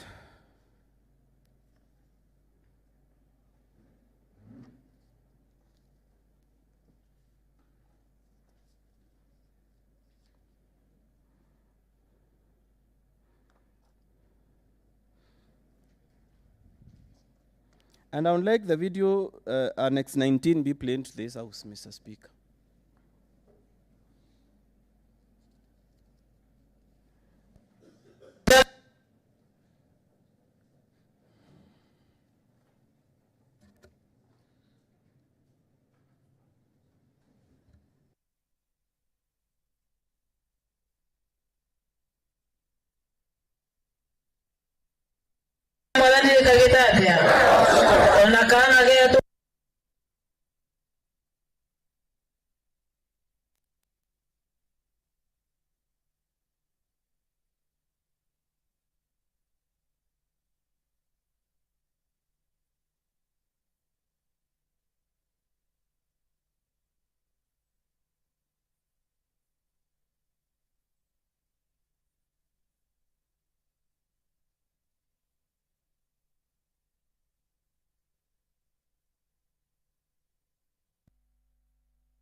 tukachengwa ni MCA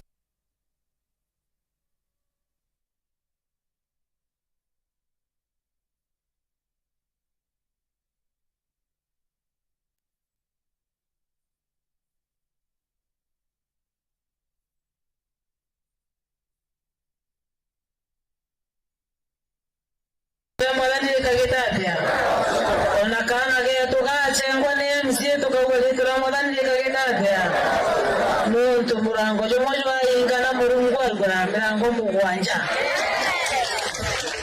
kwa utena wasiwasi ya kwamba I made the right choice kojere goji na kiangua kana getu kenda kapeperusha bendera ya Meru County kageta kwa waziri chaweka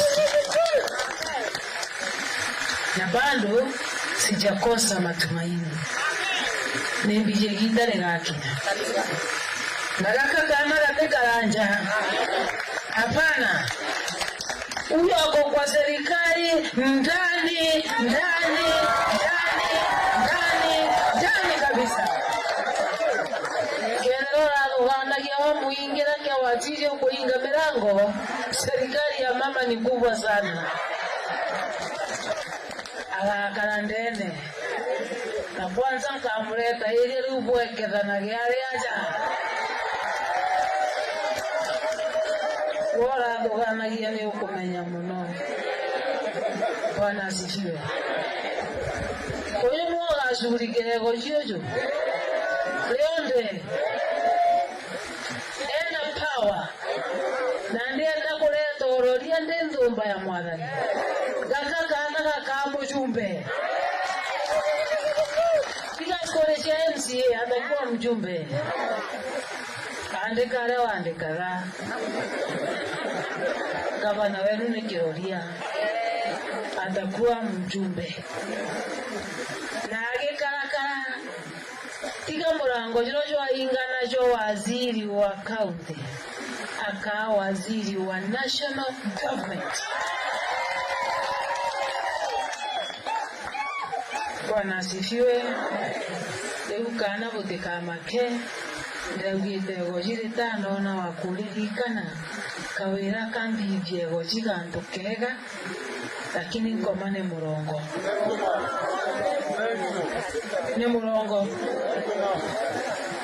ne gojinkari gwatiro na nkari kaje.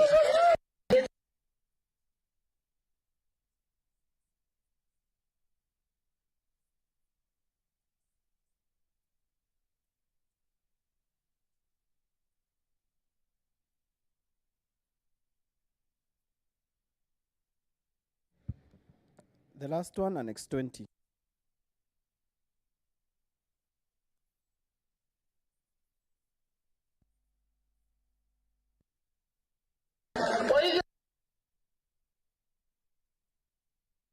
Serikali ya mama iko imara. Tulikwambia wira. Tureja kuja next week tutongere tunikaste turogote siana bego jibaba tena ambasari bakina ngayero ambasari. Ndiyo komi.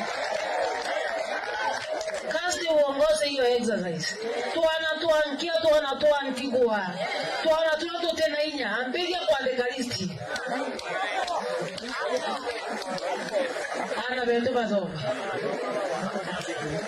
Na kuna uoga. Na serikali ya mama iko imara. Leo bali Kawira nonto ne baraka le kando. Uiro tirite dia. Mr. Speaker, what you see there, I've translated those videos from Kimeru to English, is the governor first of all trashing the exercise that was conducting by this house of looking at the various CECs that the governor nominated, and trashing the honorable members by saying, for example, she is going to pick Caste Mecheni and bring her to Egoji West where she was contesting for MCA so that she can create discomfort to the sitting member of the county assembly, and she will empower her to ensure that the honorable member of that area is nothing. This is someone who is cancelling the results of the elections, Mr. Speaker, of 2018, by saying that this is the one who should have been elected, Mr. Speaker. The governor is again breaking the law by directing caste to go picking children who should be rewarded with bursaries, Mr. Speaker, of 10,000 shillings each, and submit the list to the governor so that she can give the bursaries. Mr. Speaker, bursaries of this county are given by the law. The Retention Enhancement Fund Act of 2016 provides that a committee shall be formed of various people, that is to sit down and look at the application forms for bursaries and decide which children should be given bursaries and how much. It's not the governor to decide how much. It's not the governor to decide who. It's that committee that has been mandated by the law.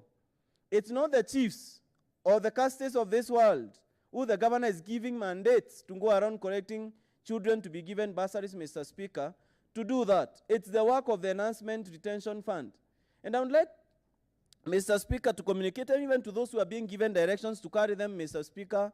They are putting themselves on the side of the law and they can be sued, Mr. Speaker, for wrongful things, Mr. Speaker, and they can be punished by the law. Mr. Speaker, the governor has not stopped there. She went on and discarded the provisions of the County Assembly's Approval Act of 2016 on what is supposed to happen when the names of appointees from our office are rejected by the County Assembly. Mr. Speaker, you cannot collapse the government like she did. You cannot reduce the ministries like she did. You can only, Mr. Speaker, collapse them before bringing the names so that you bring the specific names of the 6 that you have collapsed them to. You bring 6 names. Not after the assembly, Mr. Speaker, has rejected the names that you go compress the ministries to 6. It's circumventing the law, Mr. Speaker, and the provisions of the Public Appointments and the County Approval Act of 2017, Mr. Speaker. Number 10 reads as follows. Where the name of a candidate is rejected by a county assembly, the appointing authority shall submit to the county assembly the name of another candidate, and the procedure for approval specified in this act shall apply accordingly. A nominating authority shall not resubmit the name of a candidate whose nomination has been rejected by the county assembly unless the circumstances relied on for the rejection of the appointment of the candidate did not exist or cease to exist at the time of rejecting the nomination of the candidate. Mr. Speaker, inasmuch as the law has not stipulated when she should resubmit the names, it should have either stayed as 3, the others to stay as vacant, not collapsing. It's circumventing the law. When you collapse to 6, it means you're not going to submit, and then you lump offices together, Mr. Speaker. So it's breaking the law, Mr. Speaker, and for the governor of this county to follow the law, Mr. Speaker, I think we need to use her to set an example to the other governors, Mr. Speaker, because our current governor, the Honorable Kawira Muswanda, is not keen on following the law or doing the right things, Mr. Speaker. She is just doing populist things, Mr. Speaker, permitted under any law. Mr. Speaker, earlier on, I tabled a report on the public participation that was conducted together with this, that was conducted on the 13th of December 2022, Mr. Speaker, on this impeachment motion. Mr. Speaker, public participation has been placed as an integral part of the impeachment processes or Mr. Speaker, public participation is an integral process, section is an integral part of any activity that is carried out by public bodies, the county assembly being involved, being one of them, Mr. Speaker. And also, Mr. Speaker, the fact that this assembly sits in public, Mr. Speaker, in an open forum is itself also a form of public participation since the assembly sits in public. I will briefly go through the report, Mr. Speaker, that was prepared, briefly, Mr. Speaker, that was prepared after the public participation exercise yesterday. Mr. Speaker, sir, an organized process called public participation involves consulting with the people, institutions, and groups before making choices. It is intended to give the voiceless a voice and solidify the idea of agency for the county government, making it an agent of the people. As a result, the County Assembly of Meru adopts the following forms of public participation: informing the public by providing information to help them understand the issues, options, and solutions; consulting with the public to obtain their feedback and alternatives or decisions; involving the public to ensure their concerns are considered throughout the decision-making process, particularly in the development of decision criteria and options, collaborating with the public to develop decision criteria and alternatives and identify the preferred solutions, empowering the public by placing final decision-making authority in their hands. Article 1 of the Constitution states that the sovereign power belongs to the people, and Article 10(2)(a) and 4th Schedule Part 2(14) of the Constitution of Kenya and is stipulated as a function of the county government. Article 118(1)(b) of the Constitution of Kenya 2010 also provides that Parliament should facilitate public participation in the business of the Parliament and its committees. Article 196 of the Constitution provides that the County Assembly should conduct its businesses in an open manner in public sections, in open manner in public. Section 87 to 92 and 115 of the County Governments Act 2012 outline the principles of public participation and the imperative for facilitating public participation in the work of the county government. In this regard, the Office of the Clerk came up with a public participation schedule to get the views of the public in respect to the motion to impeach the Governor of Meru, the Honorable Bishop Kawira Muswanda, over the 16 sub-counties of Meru County. Upon developing a schedule, the same was published in the national newspapers in circulation in the country, Standard and Nation, on the 7th December 2022, in time to allow members of the public to prepare and attend the public participation process. The published schedule showing the venue in which the public participation will take place in the published Meru County sub-counties. Mr. Speaker, sir, the foreign sub-counties in Meru are published as the areas where public participation will take place on the 13th of December 2022. Egoji Sub-County, Department Office Egoji, Abogeta Sub-County, Sub-County Headquarters Kanyakine, Mkwene Sub-County, Shabaa Stadium Mkobo, Central Imenti Sub-County, AIPCA St. Matthews Mariene, Imenti East Sub-County, Kianikamwani Kadhura, Imenti North Sub-County, Kianjore Youth Center, Bore East Sub-County, Kirwa Katodip, Bore West Sub-County, Kambe EAPC, Tigania West Sub-County, Kirindene Social, Tigania East, Mabura Methodist Church, Tigania Central, Kigucho Methodist Church, Igembe East Sub-County, Methodist Church, Kiengo, Igembe Central Sub-County, Machungulu Social Hall, Igembe South Sub-County, Gitora EAPC Church, Igembe North Sub-County, Global Abundant Church, Muringene. And lastly, Mutuate Sub-County, Inono Market. Mr. Speaker, sir, thereafter, the public process took place at different sub-counties on the 13th of December 2022. Various officers of the County Assembly of Meru informed the public on the contents of the notice of motion to impeach the governor as listed below.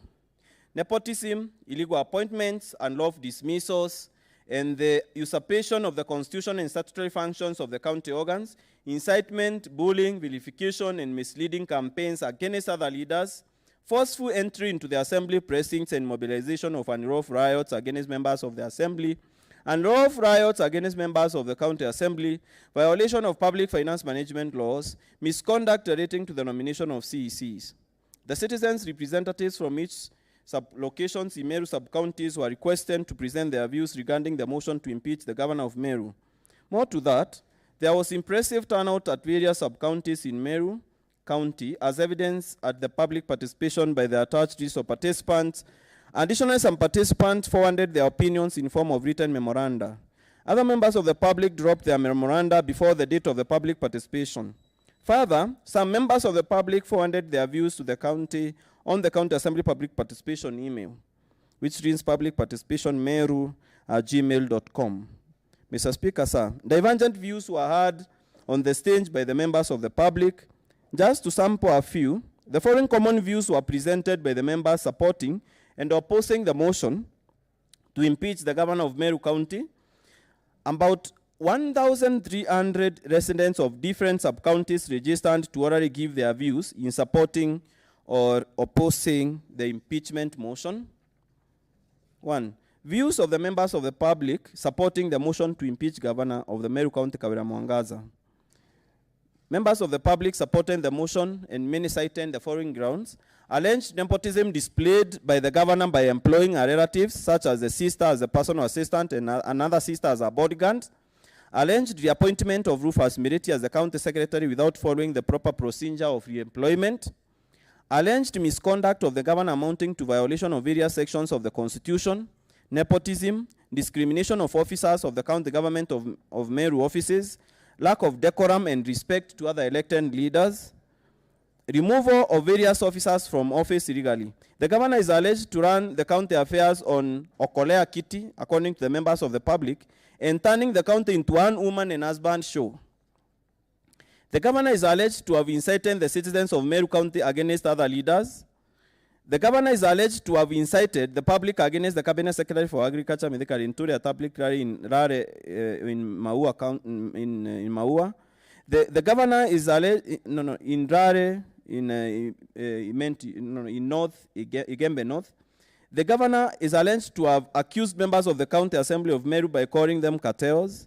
The governor is alleged to have accused members of the County Assembly of Meru and other elected leaders of greed, corruption, and intimidation. The governor is alleged to have appointed persons in the Meru Municipal Board on the 21st of October at Kinoru Stadium without following the required procedures and laws. This is because members of the Municipal Board were gazetted in the Kenya Gazette on the 7th of December 2018.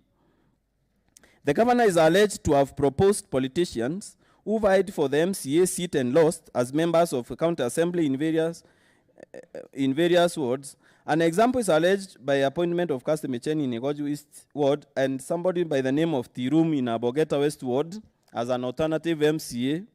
The governor is alleged to have forced several members of the County Assembly of Meru to apologize in public. An example is the member of County Assembly for Akede Ward. The governor is alleged to have not initiated any developments in several ones in Meru County so far. The governor was alleged to be incompetent and lacking leadership qualities. The governor was alleged to have not utilized public funds in the right manner. The governor is alleged to have not understood and acknowledged the other leaders who were chosen by voters in Meru County. The governor is alleged to frustrate the process of reconciliation between and the MCAs. The governor is alleged to have abused MCAs on 12 December 2022 by calling them foxes.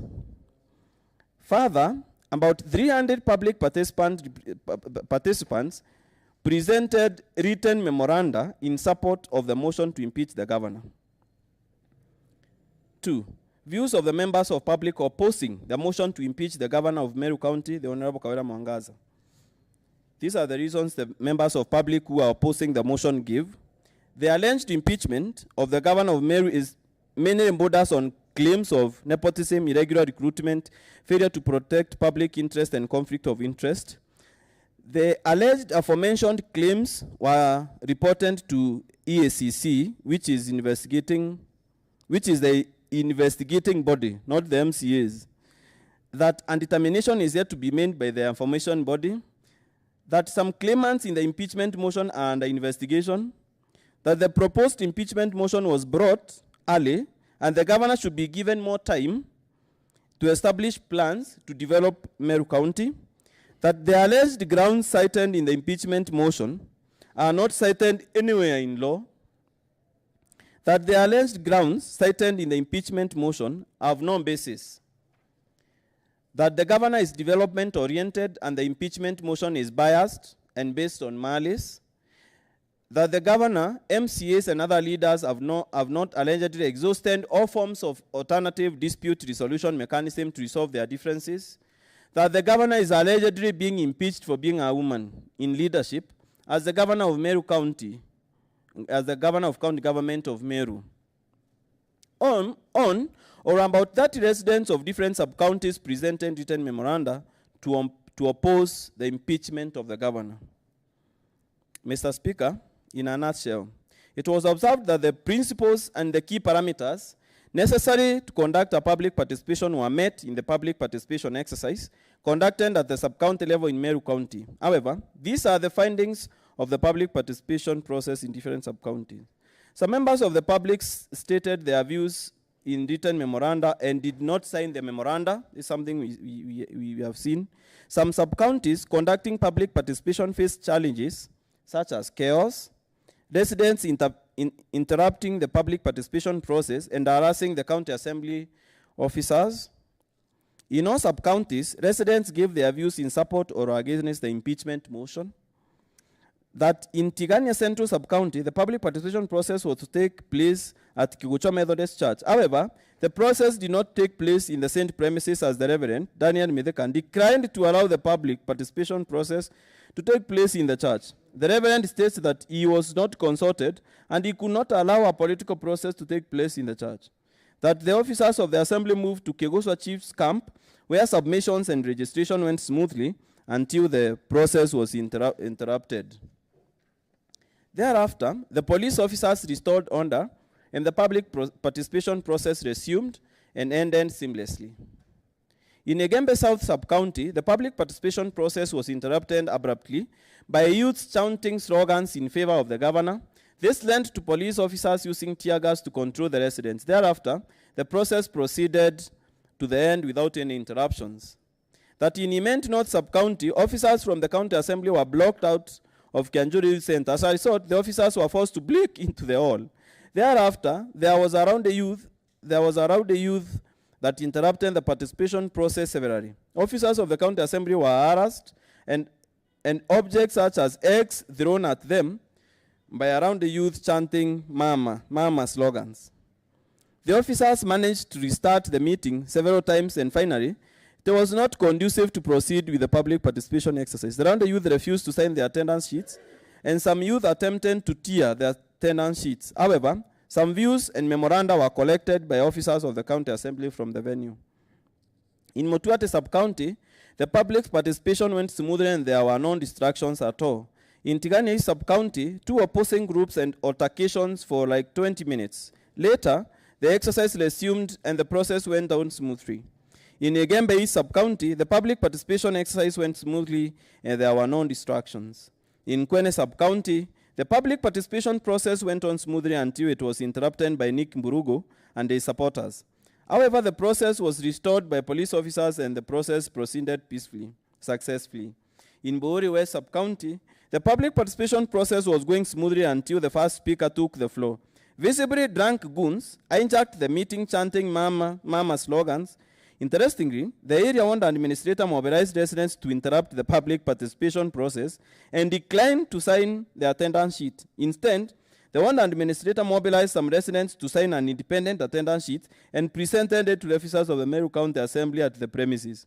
Nevertheless, officers of the County Assembly of Meru managed to collect views and memoranda despite the chaotic nature of the meeting. In Imenti Central Sub-County, the public participation process began smoothly, and there were a few disruptions. By around a crowd led by someone in quotes Supo Meoro, who successfully tried to disrupt the process.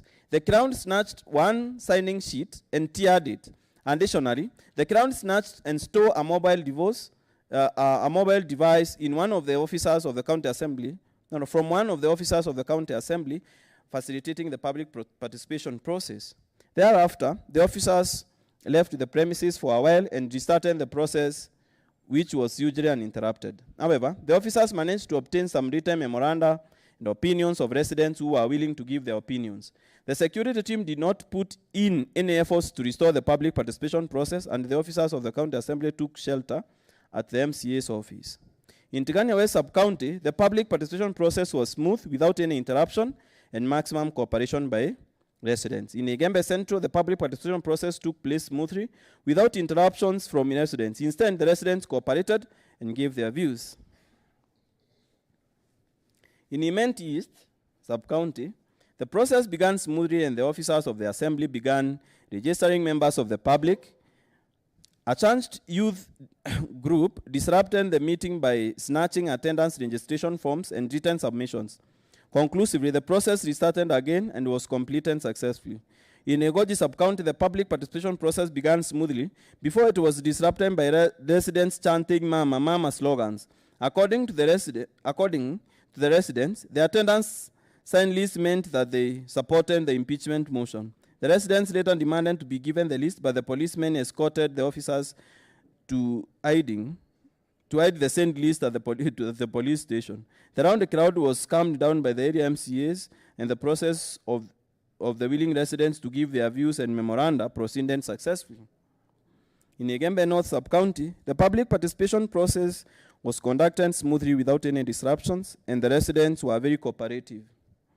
In Abogeta, the process began smoothly, and in a short while, some residents grabbed the signing sheets and teared them. Additionally, there were two dissenting groups shouting against each other. Later on, some members of the public gave their views and memoranda to officers of the county assembly usefully. In Bohori sub-county, the process began smoothly until it was injury interrupted by some residents. There was a lot of heckling, which forced the Secretariat of the County Assembly of Meru to call for additional security. The security personnel were able to calm the residents, and the public participation process resumed smoothly.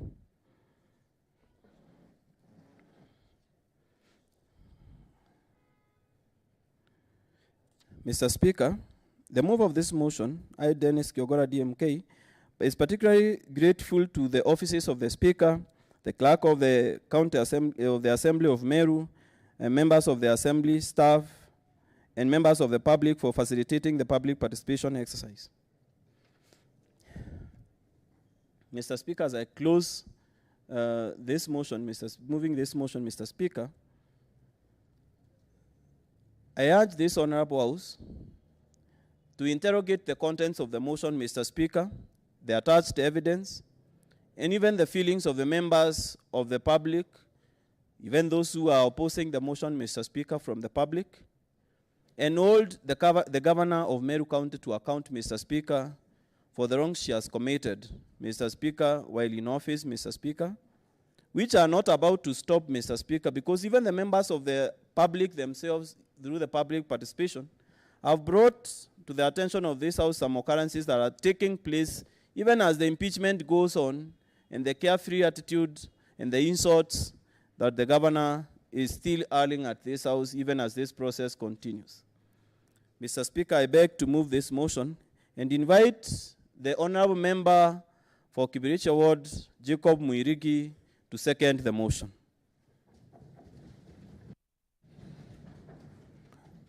Thank you, Honorable Dennis Kiogora, for moving the motion. Now it's the chance for Honorable Jacob Muirigi, MCA Kibirichi. Please take the floor. Thank you, Mr. Speaker. For record purposes, my name is Jacob Muirigi. I'm the MCA for Kibirichi Ward.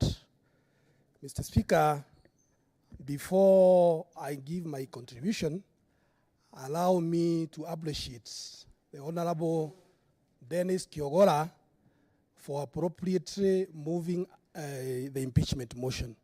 And Mr. Speaker, it is important we are proud as a House, because you realize, Mr. Speaker, we have a responsibility in this House whereby we are required to defend the Constitution, Mr. Speaker. Mr. Speaker, our Constitution gives or says the sovereign power belongs to the people. And this power may be exercised either directly or indirect through elected leaders. Mr. Speaker, we are elected leaders, and therefore we have the responsibility to defend the Constitution and also to act towards the wishes of our people. Mr. Speaker,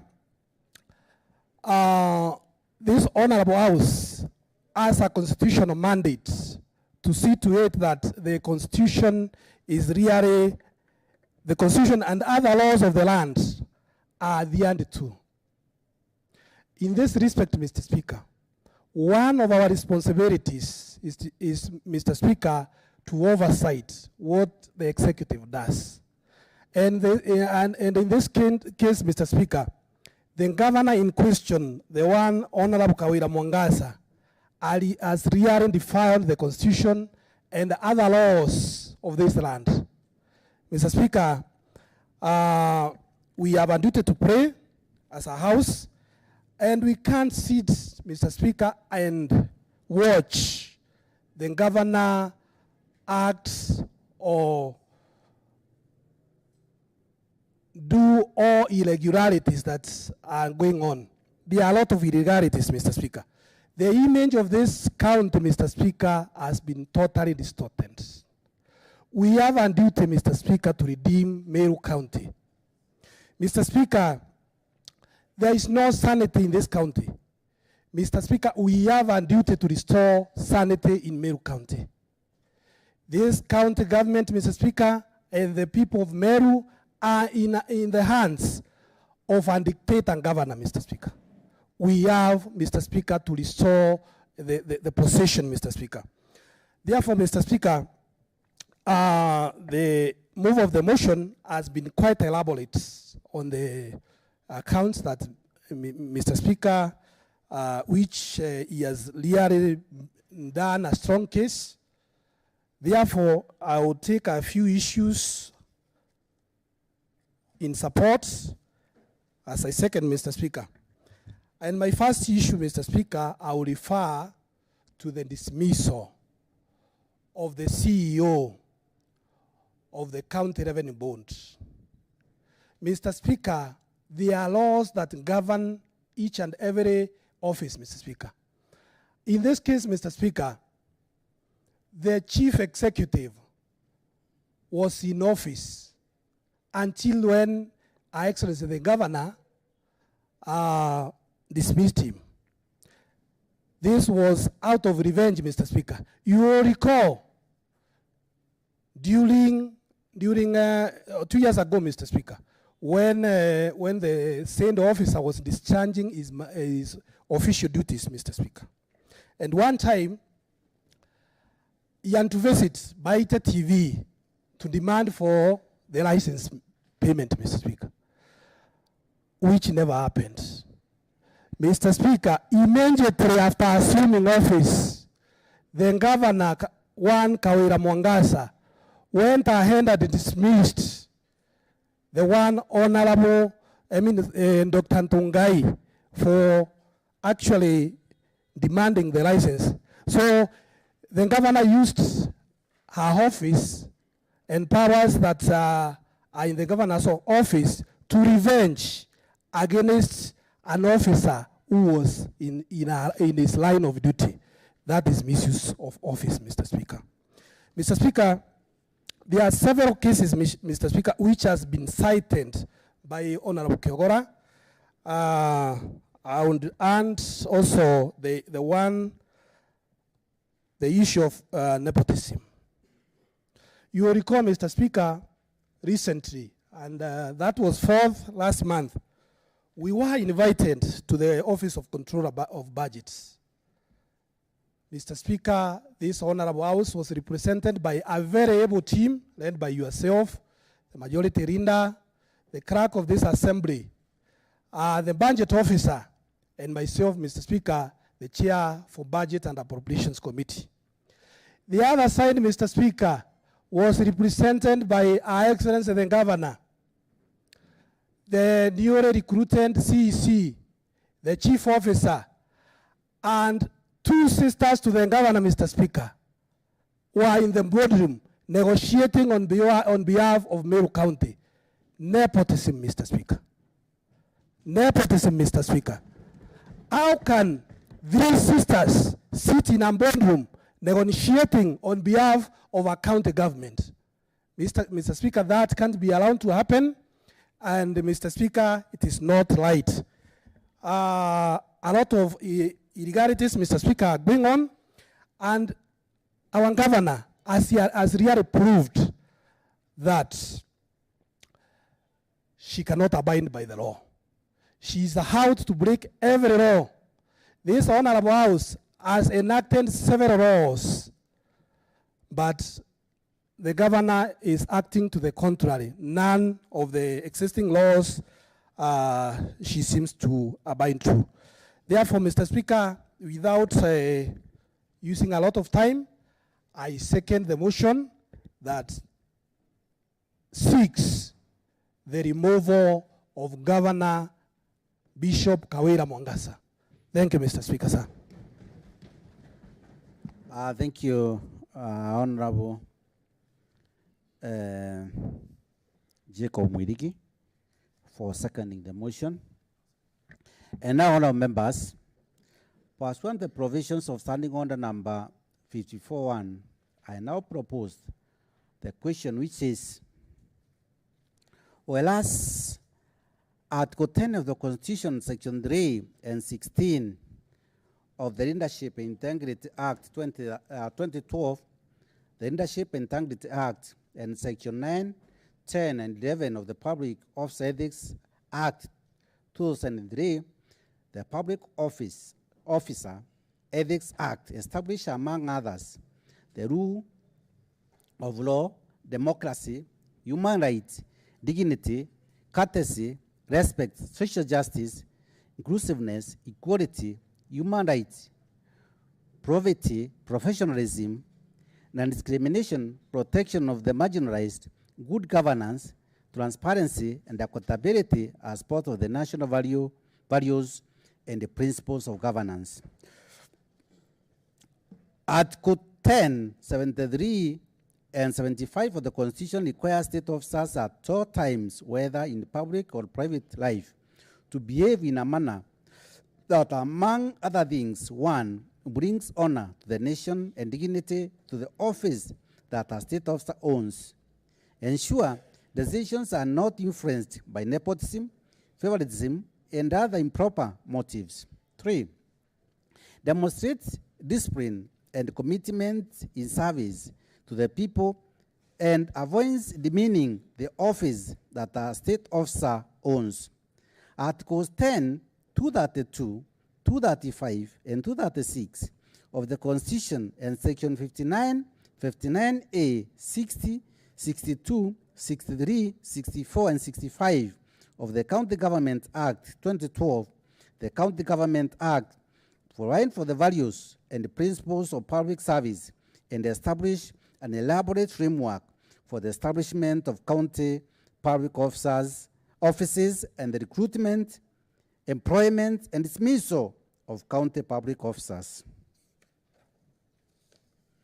Honourable members, Article 181 of the Constitution, Section 33 of the County Government Act, and the Standing Order number 65 of the Standing Orders of the Assembly, provide for the impeachment of county governors for, among other things, gross violation of the Constitution, 2, gross violation of any other law, 3, abuse of office, and 4, gross misconduct. The governor has engaged in multiple discreditable acts.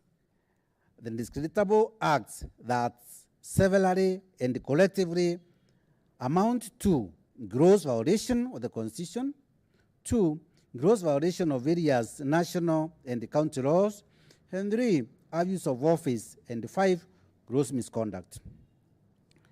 The discreditable acts have exposed the office of the governor, the assembly and its leadership, and the people of Meru County, the county, to national shame, embarrassment, ridicule, and disrepute. The discreditable acts have created a toxic environment which the governor cannot be legitimately expected or relied upon to work harmoniously with the staff and elected leaders at the national and the county levels of government, and the governor's continued stay in office under the prevailing toxic environment will inevitably undermine effective and efficient service delivery and thus hurt the interests of the people of the county.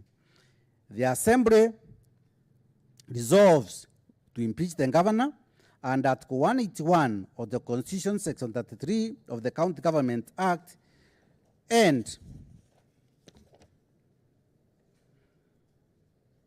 Standing Order 65 of the Standing Orders of the Assembly on the following grounds: nepotism, illegal appointments, unlawful dismissals, and assumption of the constitutional and statutory functions of county organs. Appointment of husband to county office. On or around the 30th September 2022, the governor engaged in 1. Gross misconduct, 2. Grossly violating Articles 10, 232, 235, and 236 of the Constitution, 3. Grossly violating Section 17 of the Public Officer Ethics, and 5 and 4. Grossly violating Section 55, 59, 59A, 60, 62, 63, 64, and 65 of the County Government Act. 5. Grossly violating Section 6 and 11 of the Meru County Youth Service Act 2018 and grossly violating Section 4 of the Public Appointment County Assemblies Approval Act 2017 by A. Appointing a husband to the non-existent position of the patron of the Meru Youth Service before conducting a transparent and competitive recruitment service. B. Appointing a husband to the non-existent position of the Meru Asoras ambassador before conducting a transparent and competitive recruitment process. 3. Disregarding the criteria for the establishment of offices within the county public service. D. Failing to submit a husband's name for approval by the Assembly before making the impunged appointment. E. The appointing Rufus Meriti as the County Secretary without the approval of the Assembly. F. Appointing the foreign and qualified persons to hold county offices without undertaking a transparent and competitive recruitment process. 1. Monene Samaritan as Director, Special Programs. 2. Ernest Mutembei, Director, Monitoring and Evaluation. 3.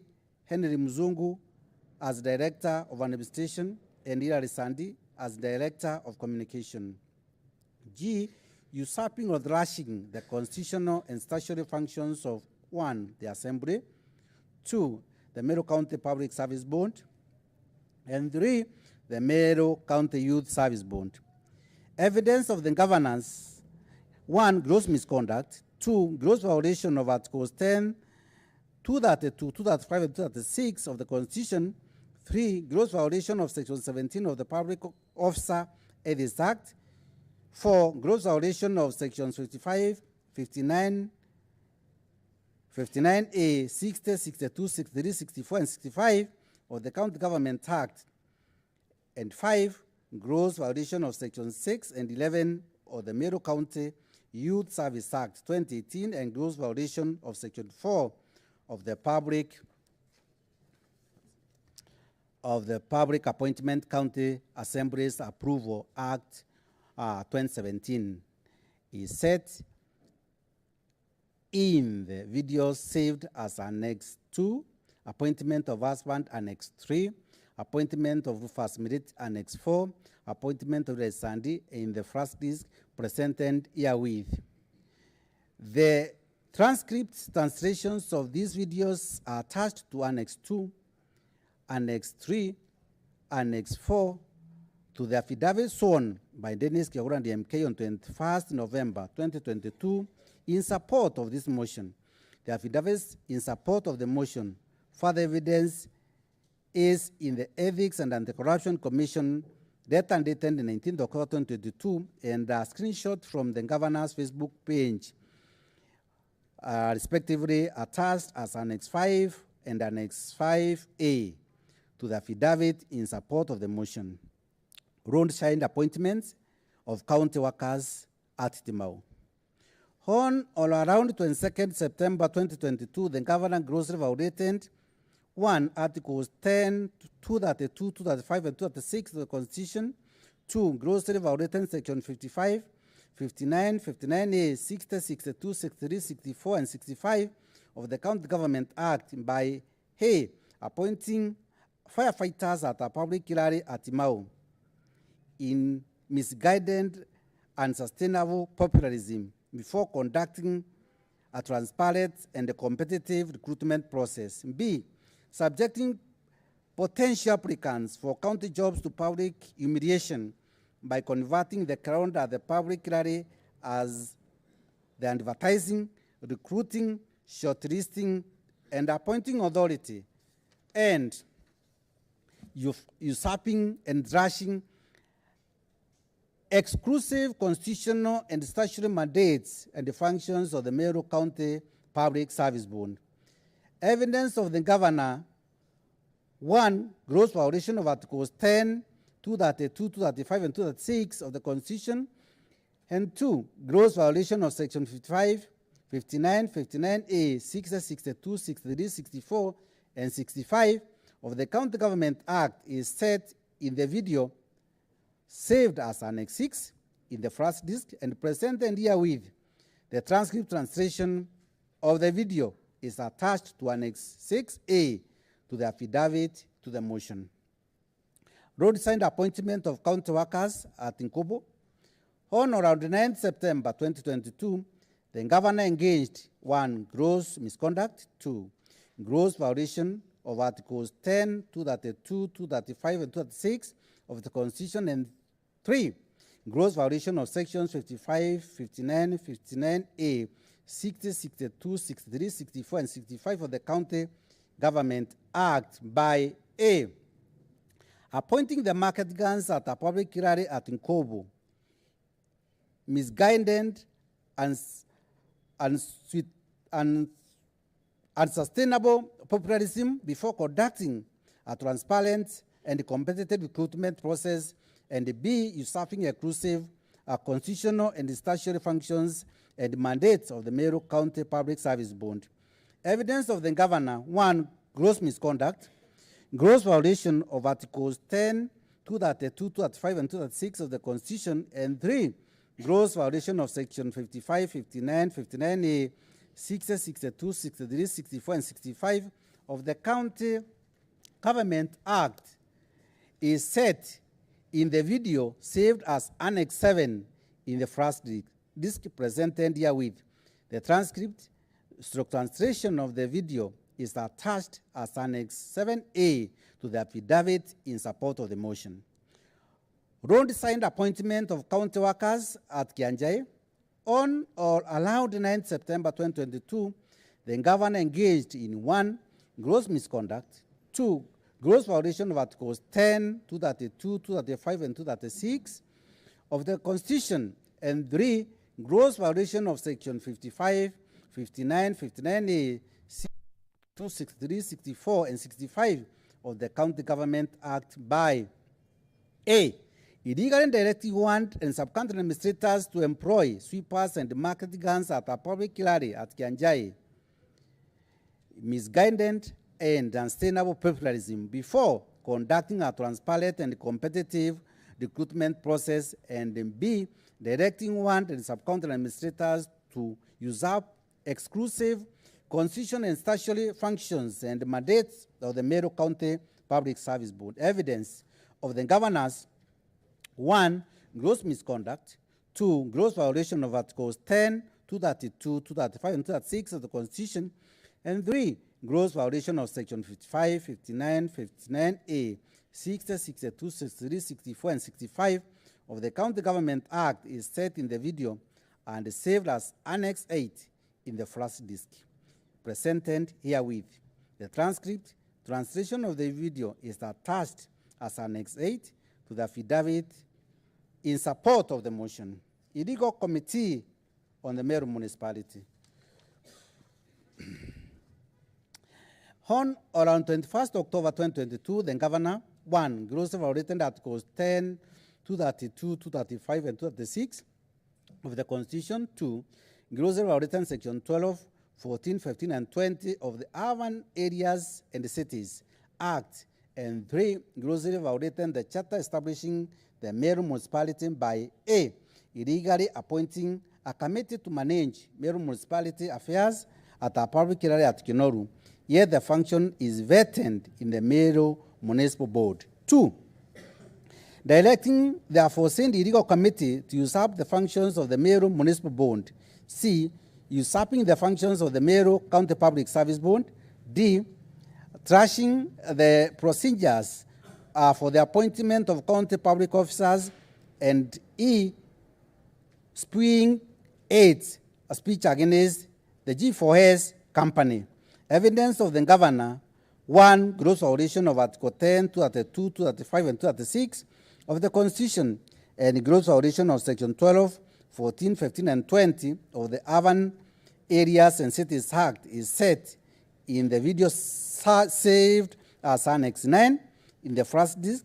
Presented herewith, a transcript stroke translation of the video is attached as Annex 9A to the affidavit in support of the motion. Incitement, bullying, edification, and misleading campaigns against other leaders. The governor has grossly violated Articles 10, 73, and 75 of the Constitution. 2. Grossly violated Section 19 of the Public Officer Ethics Act. 3. Grossly violated Section 29 and 34 of the Leadership and Integrity Act. And 4. Repeatedly engaged in gross misconduct by A. Owning public verification, incitement, and humiliation letters against members of the Assembly and other elected leaders. B. Falsely accusing members of the Assembly and other elected leaders of cartelism, blackmail, greed, corruption, and intimidations. C. Holding public verification and incitement letters against the Catholic Church and the Catholic clergy. And D. Inciting the public against the members of the Assembly and other elected leaders, while knowing that church conduct can easily trigger violent reactions and pose serious breaches of the peace.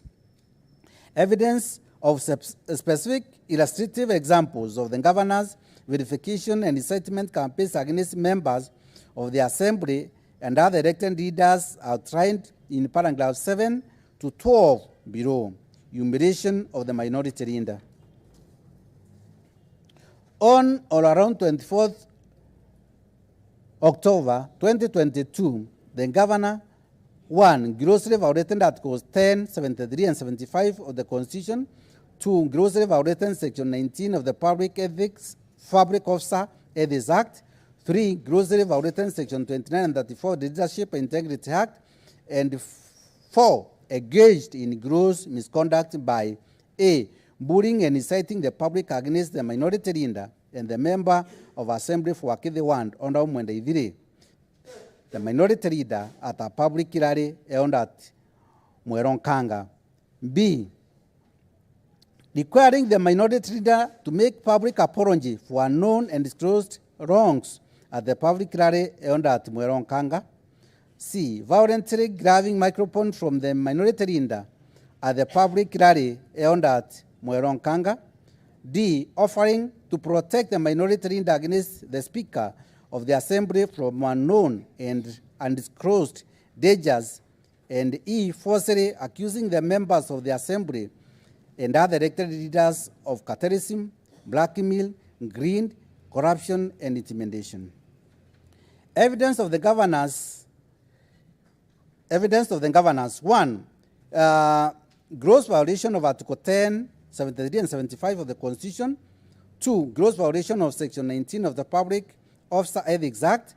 3. Gross violation of Section 29 and 34 of the Leadership and Integrity Act. And 4. Gross misconduct is set in the video as Annex 11 in the first disc and presented herewith.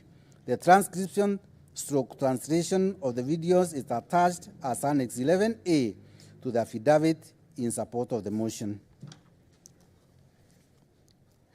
Verification of the minority chief whip and other leaders. On or around 25th October 2022, the governor: 1. Grossly violated Articles 10, 73, and 75 of the Constitution. 2. Grossly violated Section 19 of the Public Officer Ethics Act. 3. Grossly violated Section 29 and 34 of the Leadership and Integrity Act. And 4. Engaged in gross misconduct by A. Inciting the public against the minority whip and the member of the Assembly for Avogeta West, Honorable Dennis Kiogorandi MK, the minority whip, at a public rally at Ngongo in Abogeta West. 1. B. Falsely accusing the minority whip of stoning R, and C, falsely accusing the members of the assembly and other elected leaders of cartelism, blackmail, greed, corruption, and intimidation. Evidence of the governor. Evidence of the governors. 1, gross violation of Articles 10, 73, and 75 of the Constitution. 2, gross violation of Section 19 of the Public Officer Ethics Act. 3, gross violation of Section 29 and 34 of the Leadership and Integrity Act.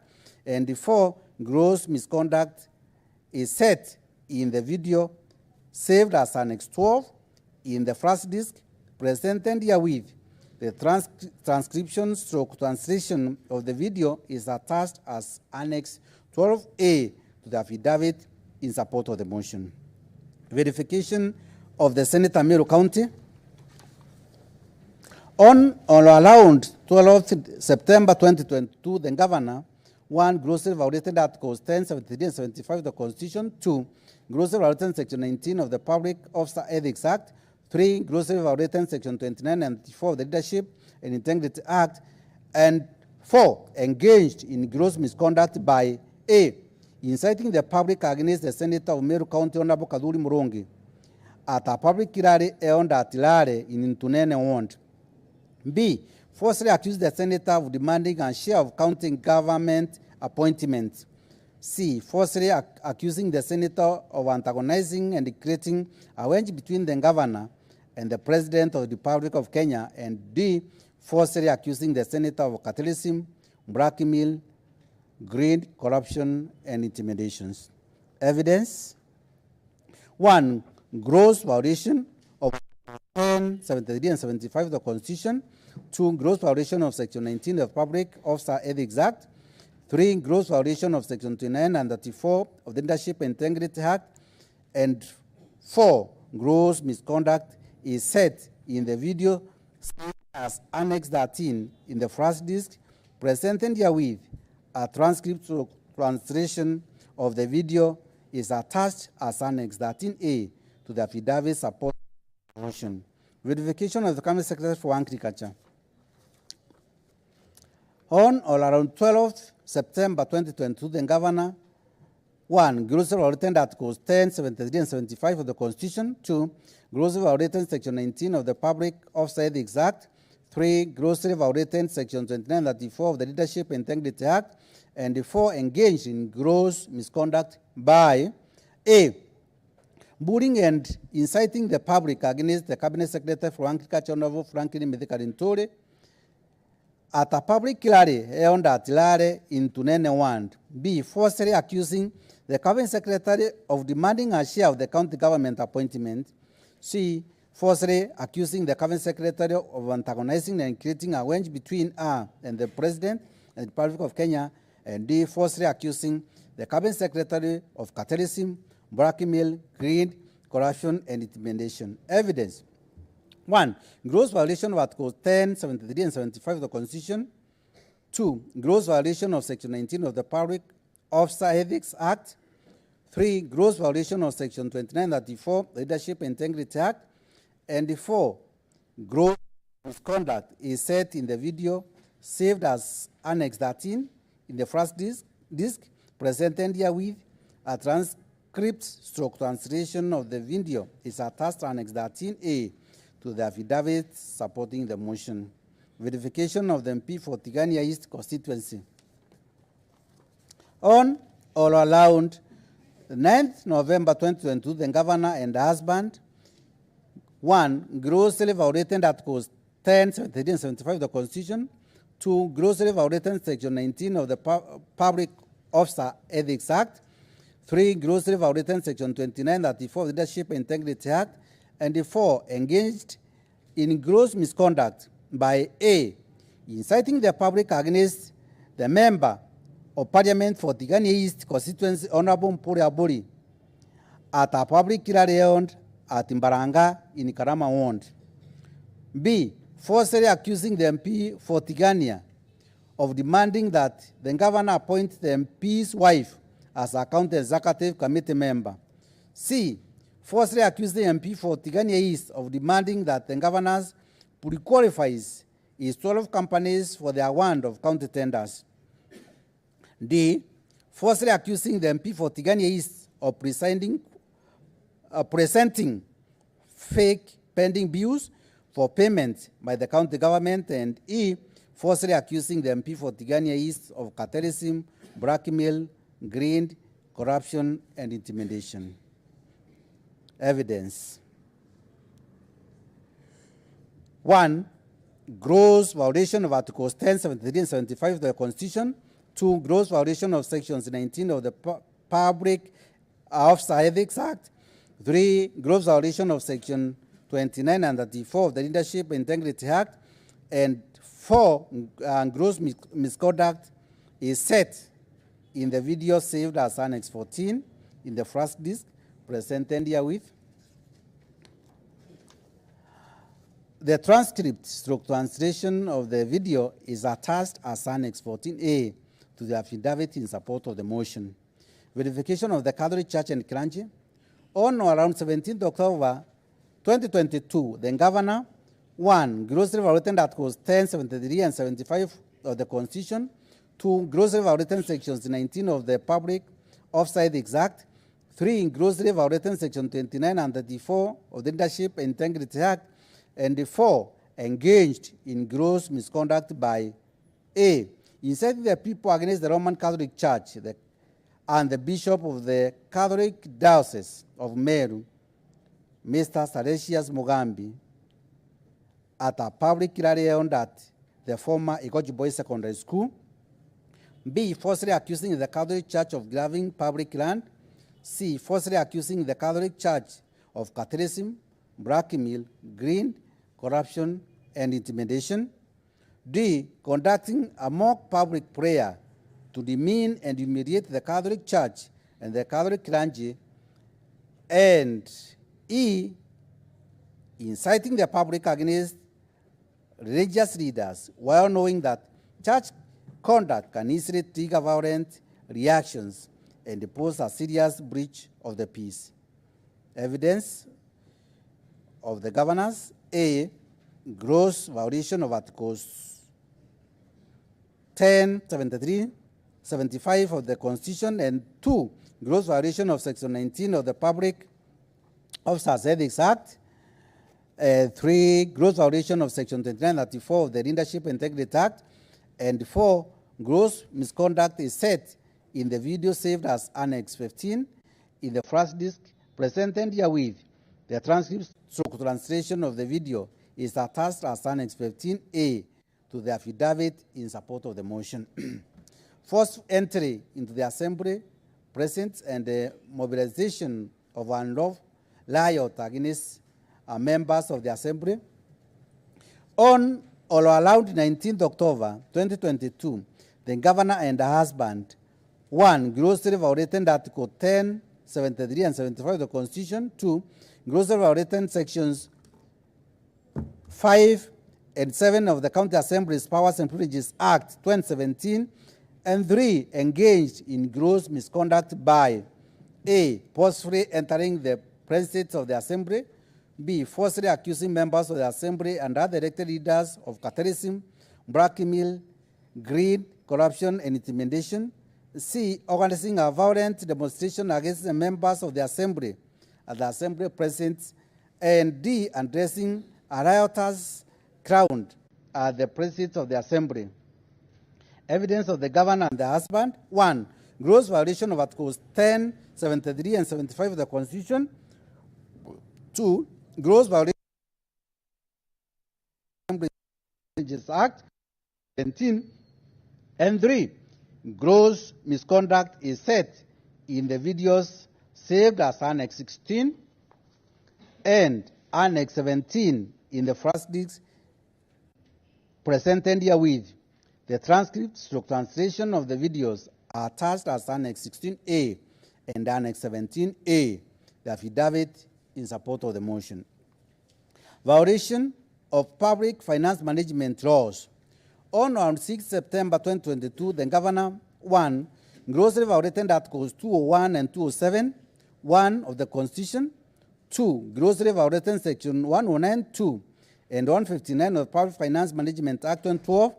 3. Grossly violating Section 12 and 24 of the Public Officers Ethics Act. 4. Grossly violating Section 16 and 35 of the Leadership and Integrity Act. 4. Engaged in gross misconduct. And 6. Engaged in gross abuse of office by A. Directing the Melo Teaching and Referral Hospital to spend all revenue at source, whereas all monies raised or received by all on behalf of the county should be paid into the county revenue fund. 2. Issuing waivers on fees at the Melo Teaching and Referral Hospital, whereas the county executive committee member for finance is the only person legally empowered to grant such waivers, and C. Directing county government officers to participate in furthering and advocating the interest of the Vita TV, a media station owned by Mwangasa Advertiser Limited, a private company owned by the governor through our close relatives as proxies. Evidence of the governors. 1. Gross violation of Articles 201 and 207 of the Constitution. 2. Gross violation of Section 109(2) and 159 of the Public Finance Management Act 2012. 3. Gross violation of Section 12 and 24 of the Public Officers Ethics.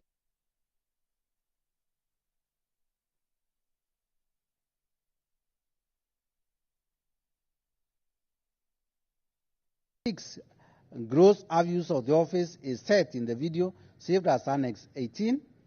In the first disc presented herewith, a transcript translation of the video is attached as Annex 18A to the affidavit supporting the motion. Further evidence is the Ethics and Anti-Corruption Commission data dated 19th October 2022, and the document attached as Annex 18B and Annex 18C to the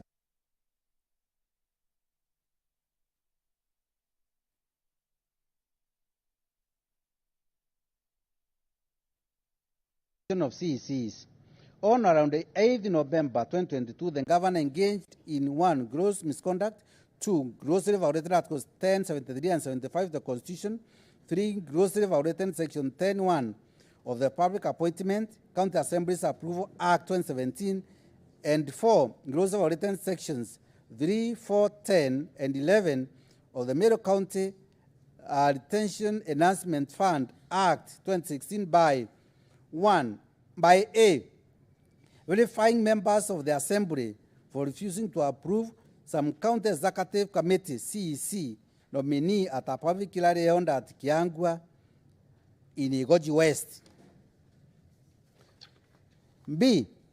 Falsely accusing members of the Assembly of shortchanging customary chain and other nominees for appointment the CEC.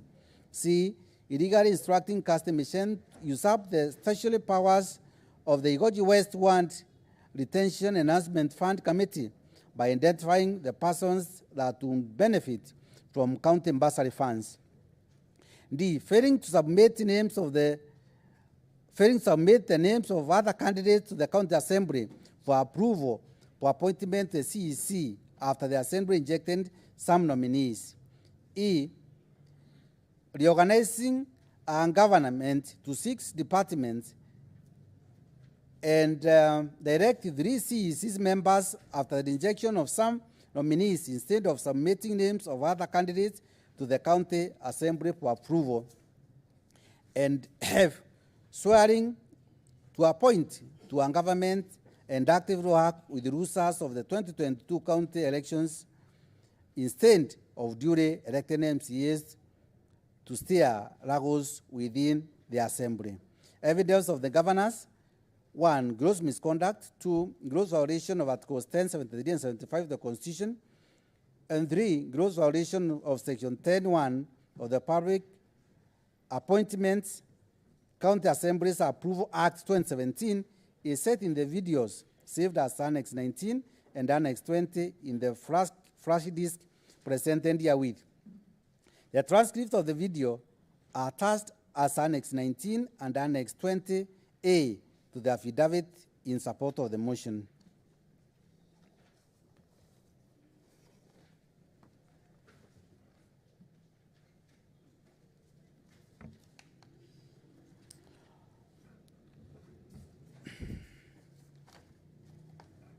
Honourable members,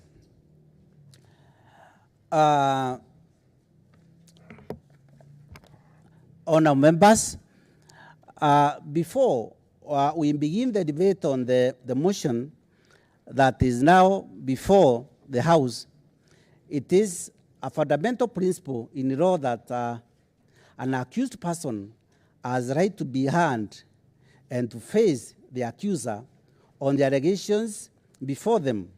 Indeed, this is the essence of the Articles 47 and 50 of our Constitution. To this end, the office of the clerk and invited access the governor of Meru County, whether by herself or by council, to appear before the county assembly via a letter dated 16 December 2022, reference number MCA/GC/1/VOL 1/17, to respond to the allegations under consideration by the County Assembly pursuant to provisions of Standing Order number 68 and 69(3) of the County Assembly of Meru Standing Orders. Unfortunately, I do not see the governor or any counsel for the governor before this sitting today. This, therefore, can only mean that Her Excellency the Governor has chosen to forego a right to be heard, and therefore direct that we proceed with debate on the motion before the House.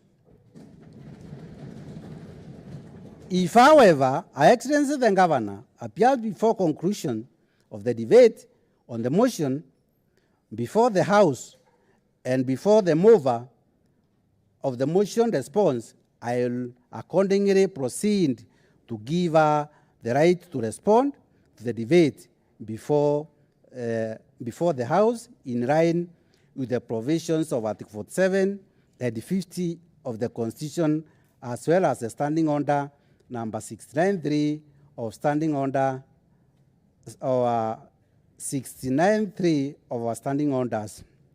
Honourable members, as now we are free to catch the Speaker's eye and make their debate on the motion. Thank you, honourable members. Thank you, honourable members. Honourable Acheri. Thank you so much, Mr. Speaker, sir. My name is Gasheri Mudhuri, a nominated member of this August House. Mr. Speaker, sir, thank you for catching my hand early enough.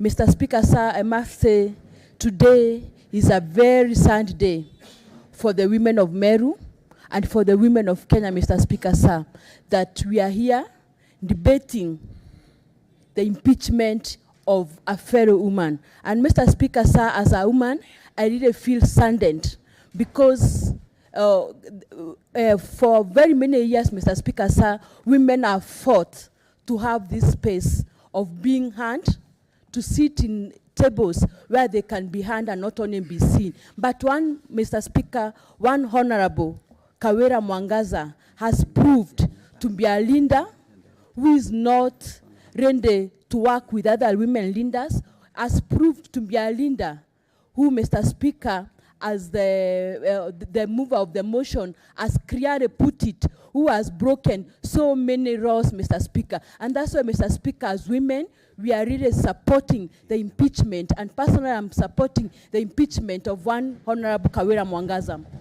Mr. Speaker, sir, I had an opportunity of listening to several people in our Bogeta sub-county who brought their memorandums and who are able to talk Mr. Speaker. And one of the things, Mr. Speaker, that the people of the divergent opinion, Mr. Speaker, was saying, they were saying that one Honorable Kawira is being fought because she's a woman. Mr. Speaker, this is a propaganda, and I want to create, Mr. Speaker, that we are here as women. We are not fighting. It's not a gender. It's not a gender fight, Mr. Speaker, but it is a fight, Mr. Speaker, of leaders who are not adhering to the Constitution, Mr. Speaker. And that's why we are saying as women, this is not a gender fight, but it is a fight for leaders who are not adhering to the Constitution, Mr. Speaker. Secondly, Mr. Speaker, when I listened to the people of Abogeta, around % of them sent us with one thing, that they were tired of the fights, and they are tired, Mr. Speaker, of having a leader who is not working with other people. And they sent us with one mission, and they sent us with one voice, that please go and represent our voice and say that we don't require Honorable Kawira Muswanda as the governor of Meru. Mr. Speaker, sir, when I listened to them, a majority of them who turned up, one of the things that came to my mind is a quote that is usually quoted, Mr. Speaker, that the voice of the majority is the voice of God. I believe, Mr. Speaker, the people of Abogeta in South Imenti spoke, and their voices could be the voice of God. That's why, Mr. Speaker, I think at this particular time, I really support the impeachment of one Honorable Kawira Muswanda. As I conclude, Mr. Speaker, there is one thing that I want to really say. We have the national cake or the county cake, which is not like the wedding cake, Mr. Speaker. It is shared according to whoever, the national cake or the wedding cake is shared to everybody who attends the wedding.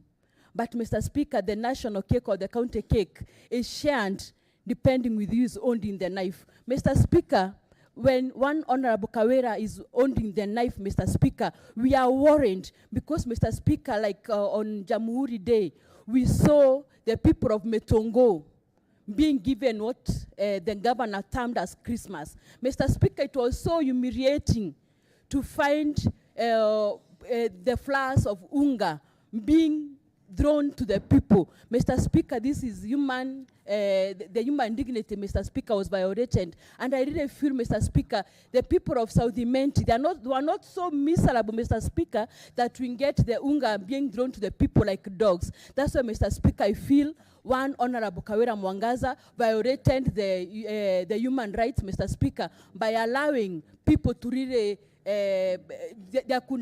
probably a stampede could have been caused, Mr. Speaker. That's why I feel, Mr. Speaker, one Honorable Kawira Muswanda really violated the human rights and made people to feel so miserable by throwing the unga that was being thrown to them. That's why I really support that, Mr. Speaker, time has come to redeem the people of Meru by having Kawira Muswanda being impeached. Thank you so much. Thank you, Honorable Gacheri. Yes, Honorable Mutungi.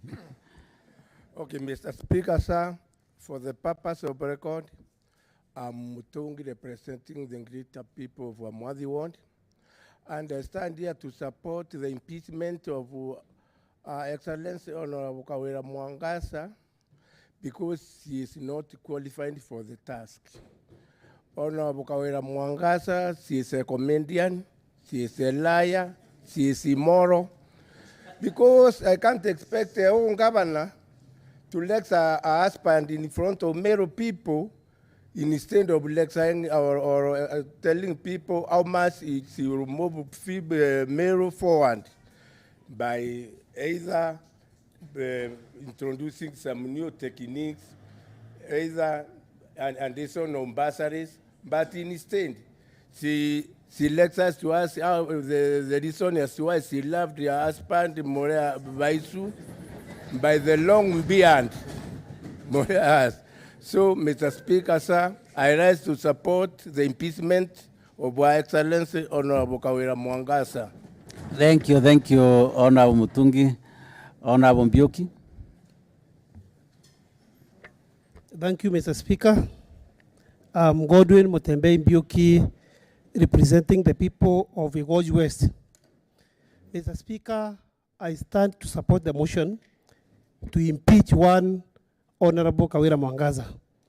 Mr. Speaker, I've always wondered who advises the governor. At one given time, when we were in terms, I even wrote a text to her, inquiring to know who are legal advisors. But she retorted back to me. Mr. Speaker, I want to bring to the attention of this House and even to the attention of the public that in the month of July, before the elections, there was a committee that was formed for the purpose of ensuring that there is that smooth transition and also to ensure that the governor assumes office and works smoothly. And this committee, on assumption of office of the governor, was allocated a total of 11.2 million shillings for its operation. And this amount of money, Mr. Speaker, was approved by the controller budget to ensure that the government doesn't face any handle in terms of ensuring that functions work smoothly. Mr. Speaker, the document, the report is ready, and the governor has that report on his desk, on her desk. And Mr. Speaker, I've also been wondering whether she has time to look for that report. And instead of looking at that very critical document, which, Mr. Speaker, you will allow me to write a few things about the report, the governor is busy traversing the entire county, doing a lot of nothing, and pretending to be doing a lot of good. And what he's doing is just planting what we call seeds of discord, creating enmity, inciting the public against especially and specifically the members of this county assembly who have been legally elected by the members to represent them as per the constitution. Mr. Speaker, there are a number of things that the governor is supposed to have accomplished in between when she was elected as the governor, when she was sworn in as the governor, up to date, and none of this. And Mr. Speaker, allow me to go through some of these. Mr. Speaker, this committee was formed on 23rd. The report of the committee is dated on 23rd of 9, 2002. And a total of 11.209 million was allocated for this committee to sit down, come up with a report to ensure that the governor rules without any problems. On the 1st of September, the planning committee or the planning department was to submit a development plan to this assembly for their approval. Mr. Speaker, if this report was brought here, somebody should correct me and inform me that this report was brought here. It was never brought. And that was the first responsibility of the governor. And she has that report with her on her table. Whether she didn't say it or not, I don't know. Mr. Speaker, on that 30th of September, the county treasury should have prepared accounting budget reviews and outlooks, then to forward to the county assembly to consider and approve. Mr. Speaker, this has not been done. On that 1st of October 2022, the county treasury should have published their first quarterly budget implementation reports through the county website. Mr. Speaker, it has not been done. Let me stop there, Mr. Speaker. Mr. Speaker, if you look, all mechanisms have been put in place. They are put in place to ensure that we don't encounter these problems. The government doesn't encounter these problems. But, Mr. Speaker, what it proves is that sincerely and honestly, the governor of Meru has no capacity. And that is what I want even the public to consume. Honorable Mbuki, when you say the governor has no capacity and he was in your ward, What does it mean, honorable member?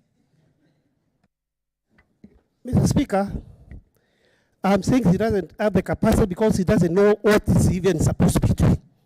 Because when he was in my ward, in the first he was coming to take my powers, which have been given constitutionally. Mr. Speaker, the chapter 1 of the Constitution is very clear about the supreme power, which belongs to the people, which they can exercise directly or indirectly through the representative. Mr. Speaker, for my case, as far as the Goji West, my ward is concerned, I've been given that supreme power. It has been delegated to me. So what the governor was doing in my ward was in disregard to the Constitution, and it was illegal in totality, Mr. Speaker. So, Mr. Speaker, with those few words, I am back to support and urge all these other members to ensure that we impeach the governor very fast. Thank you, Honorable Mbioki. Honorable Mobichi, what is it, Mheshimiwa? Thank you, Mr. Speaker, for giving me this opportunity. For the purposes of record, my names are Frederick Mobichi Kirema, presenting great people of Unyaki West.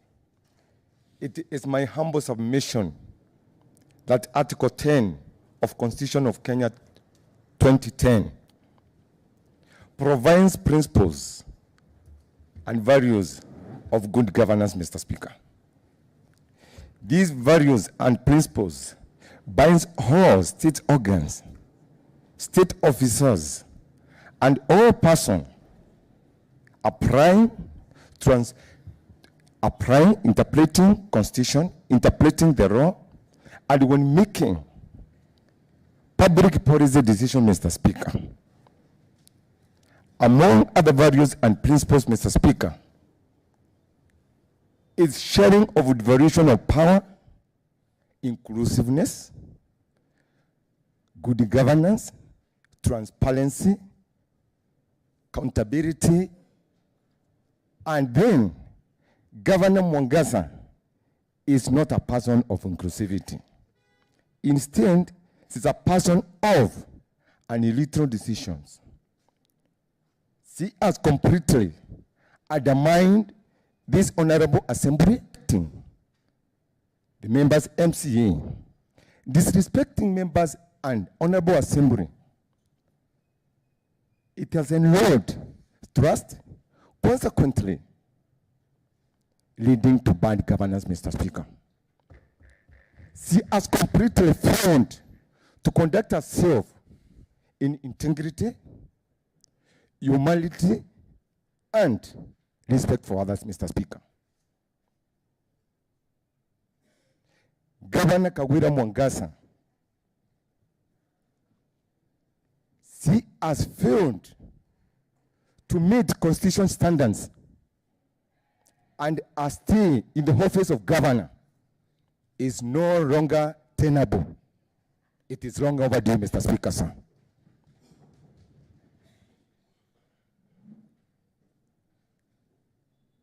This motion has raised a lot of issues of law, which has come to my conclusion that I support the impeachment of Governor Kawira Muswanda.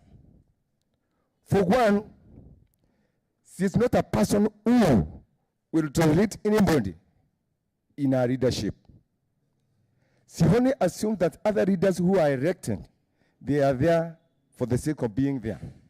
She is the only person who she thinks that she can be able to handle issues pertaining the people who we do represent. And for these good reasons, Mr. Speaker, I do conclude by saying so, that today, I honor this honorable assembly by offering themselves to make sure that today, Governor Muswanda will be impeached. Thank you. And I thank you for all of you cooperating and having this motion carried well. Thank you, Mr. Speaker. Movici, Honorable Kirinya, Wendia. Thank you, Mr. Speaker. My name is Kirinya Muswanda for the purpose of records, and I'm especially elected by Devolution Empowerment Party, and also representing the great youths and the most vibrant youths of this county, Mr. Speaker, sir. To begin with, let me say bravo, bravo, bravo to Honorable Dennis Kiogora for coming up with this motion. It is not easy to slay the dragon. It requires a lot of energy, a lot of zeal, and bravo, my brother, for taking up this initiative. Number two, Mr. Speaker, we had the late Professor George Saitoti, who said that there comes a time, Mr. Speaker, when the nation is much more important than an individual. And I dare say this afternoon, Mr. Speaker, that there comes a time when this county of Meru is more important than an individual, Mr. Speaker. Why am I saying this, Mr. Speaker? Everybody across this country is cracking their hands because of what is happening in Meru. It's a shame.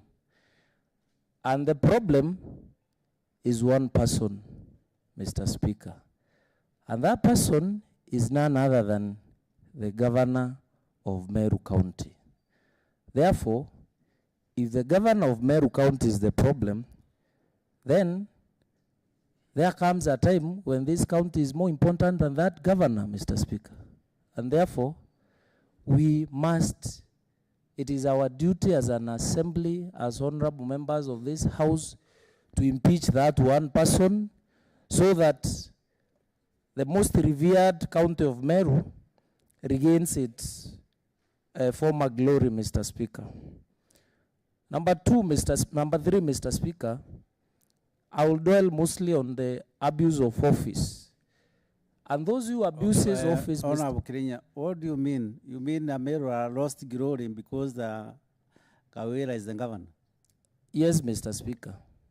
And because there is a lot of shame Meru is undergoing as a result of how the governor conducts herself.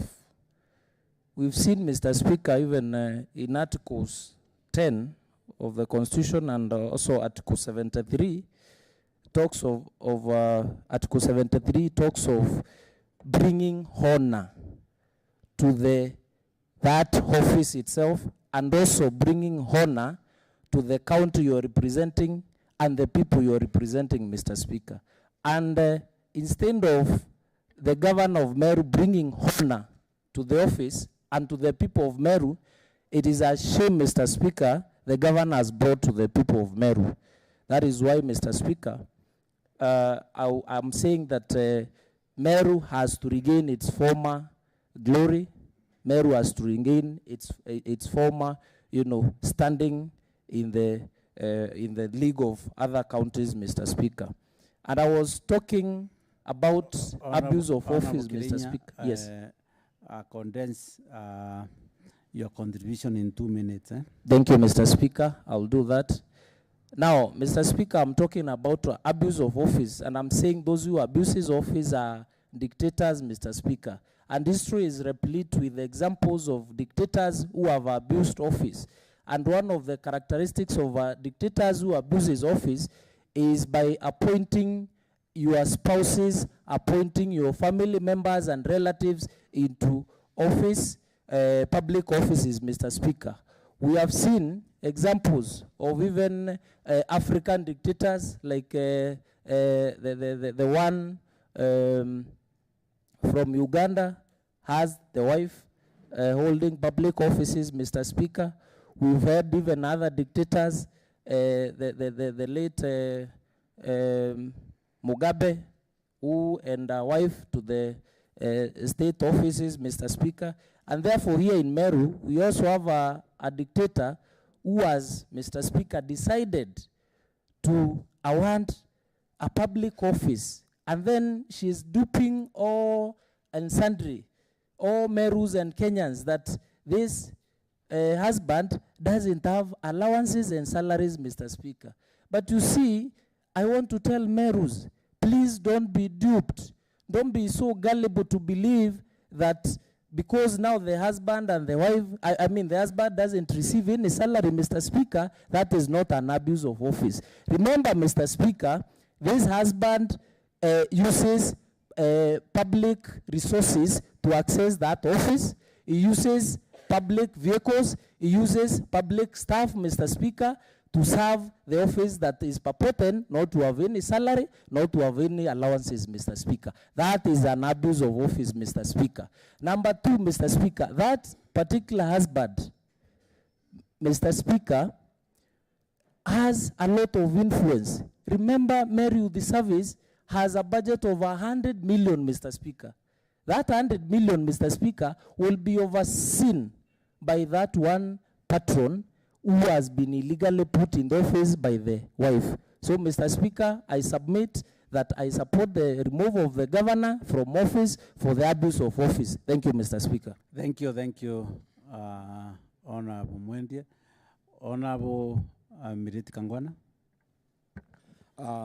Thank you, Mr. Speaker. For purpose of record, I'm Duncan Kangwana Miriti, representing the great people of Maua.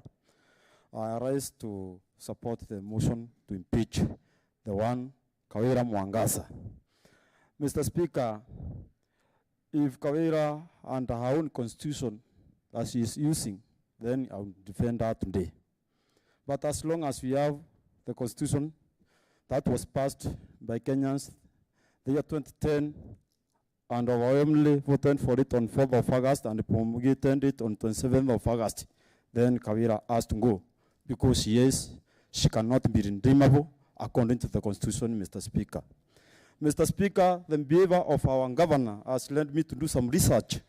And when I was trying to compare her with other dictators, trying to compare her with Amin Danda of Uganda, but I found Amin Danda loved the opposite gender. But Kawira, she is contrary. She loves no one. She hates everybody and crushing everybody, Mr. Speaker. I tried to compare her with Saddam Hussein, but I found Saddam Hussein was working with other leaders. Kawira is working with nobody, Mr. Speaker, sir. I compared to compare with Osama bin Laden, the greatest terrorist. But I find Osama bin Laden was fighting the religion war, but Kawira is fighting her own people.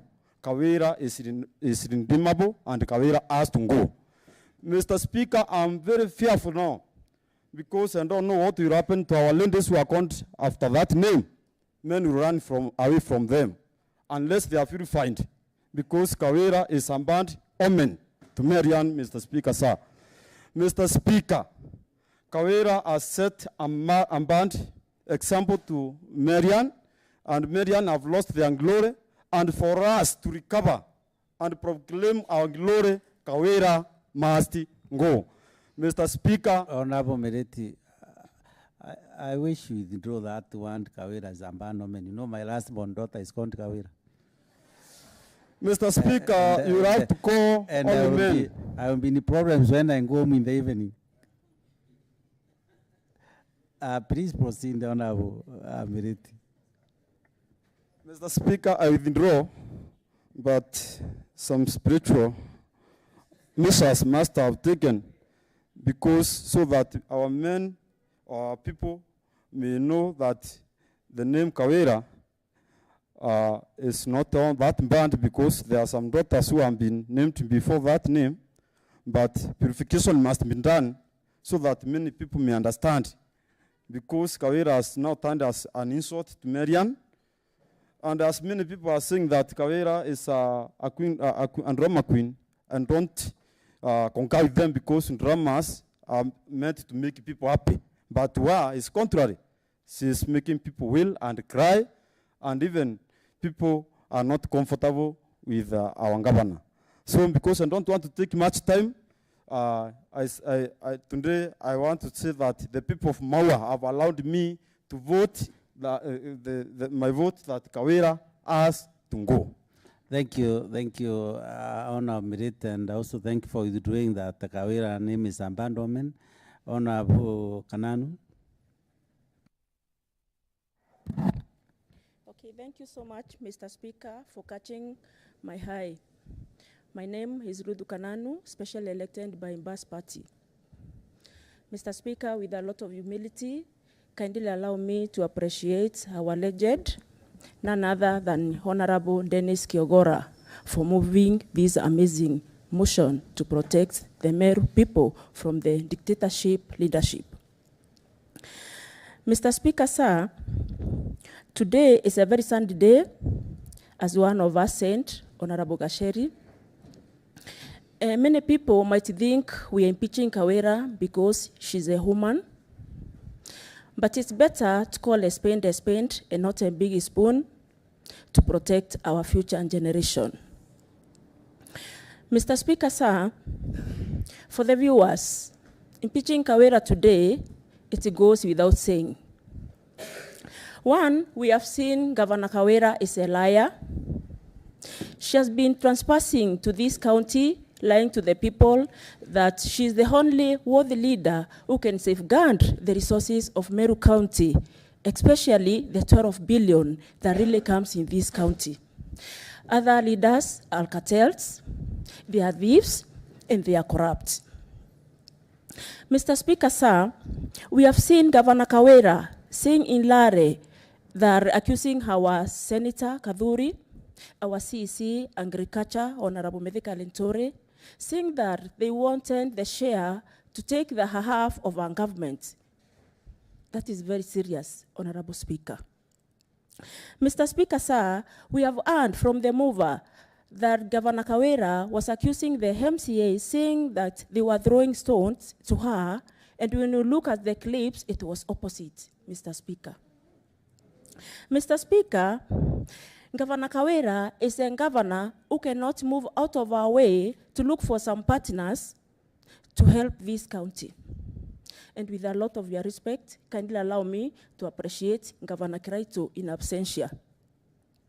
We have seen Governor Kiraito championing Mountain Run Marathon to build cancer center to help our cancer patients. We have seen Governor Kiraito going all the way to Southern Korea to look for the partners to empower our farmers. They built hatcheries for our farmers. To make matters worse, Mr. Speaker, they sponsored our farmers fully to go to the Southern Korea to do benchmarking. One of us can attest to that. She went there as a farmer, but not an MCA. Governor Kawira cannot take this county to the next level, Mr. Speaker, according to our capability. And I want to say this without any fear. Governor Kawira cannot bring any honor to this county or even nation, Mr. Speaker.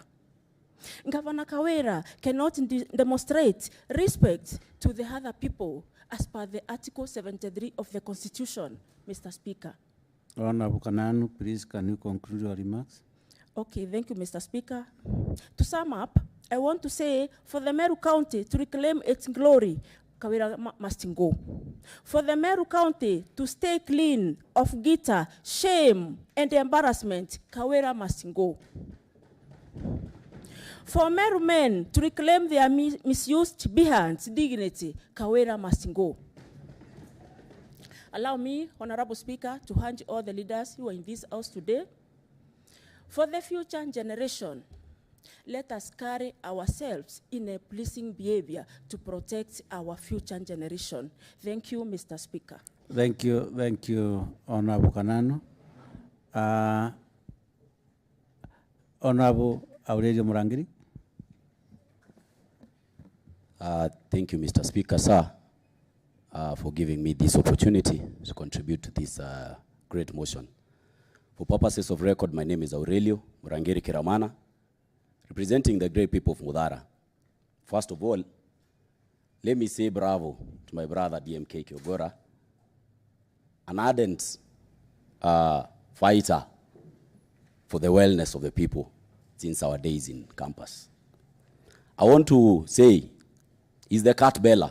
That's what I call him. Today, I would equate him to the modern day Robin Hood, who was there in the medieval England. I want to say this. that these are critical times for our county, for us as leaders. And critical times call for critical measures. Today we'll go down the history of Meru County and the history of this republic as a day when leaders or the members of this honorable assembly chose on which side of this war they will be. I want to say that in this house, I see gallant sons and daughters of this country, of this great county of ours. I don't see foxes, I don't see cartels. I want to say that we, as honorable members of this house, duly elected by our people, we were mandated to protect the law, to protect the constitution of this country and the laws that govern our land. Every one of us took an oath of office to protect the law fearlessly and without any favor. And today we are being put to test. I want to say that in front of us, the clips that have been played by through DMK, the issues that have been mentioned in this motion clearly depict mutilation of the law. It clearly shows that the law is being raped in front of our very own eyes, we who should be the defenders of this law. And should we not tame this habit? And should we not take drastic measures? I tell you, Meru will be a land of lawlessness. Honorable Murangiri, please conclude your remarks.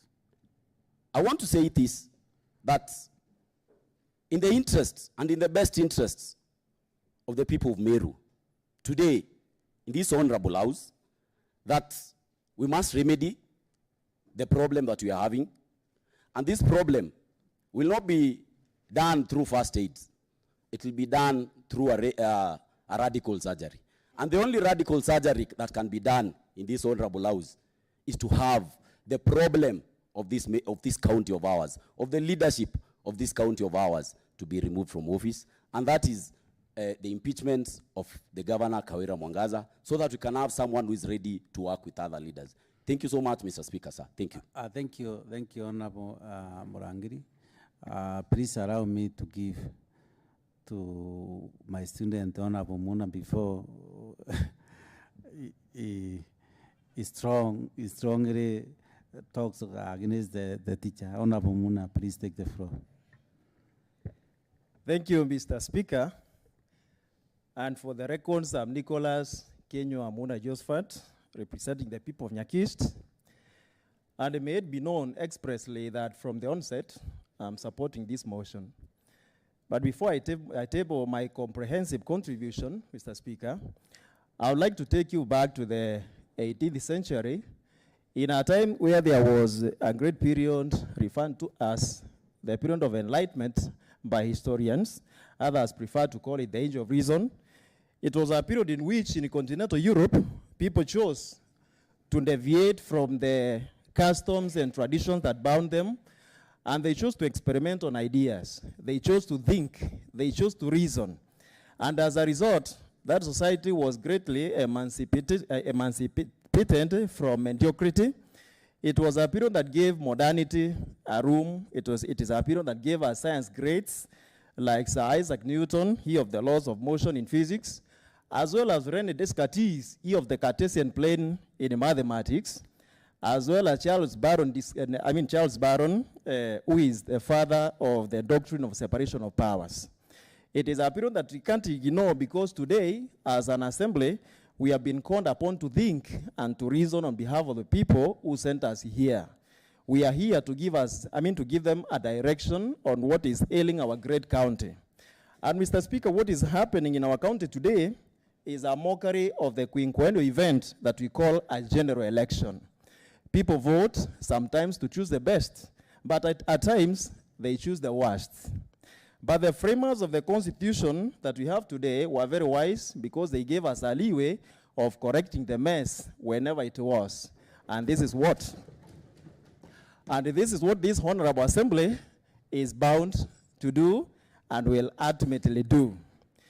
Mr. Speaker, one resident of this county, Mwalimu Morris Gitien Toakwalo, has continually described this county as Miss Kenya of Kenyan counties because it's a beautiful county. But on the opposite, we are witnessing our county being in the news for the wrong reasons. You are ashamed to walk in the streets of any part of this country and call yourself a Mumeru. But today we want to reclaim that glory by putting our interests as a county where they are supposed to be, and to rise above again and being described as a beautiful county. We are saying never again, never shall we have this county being hanged by the string of a guitar.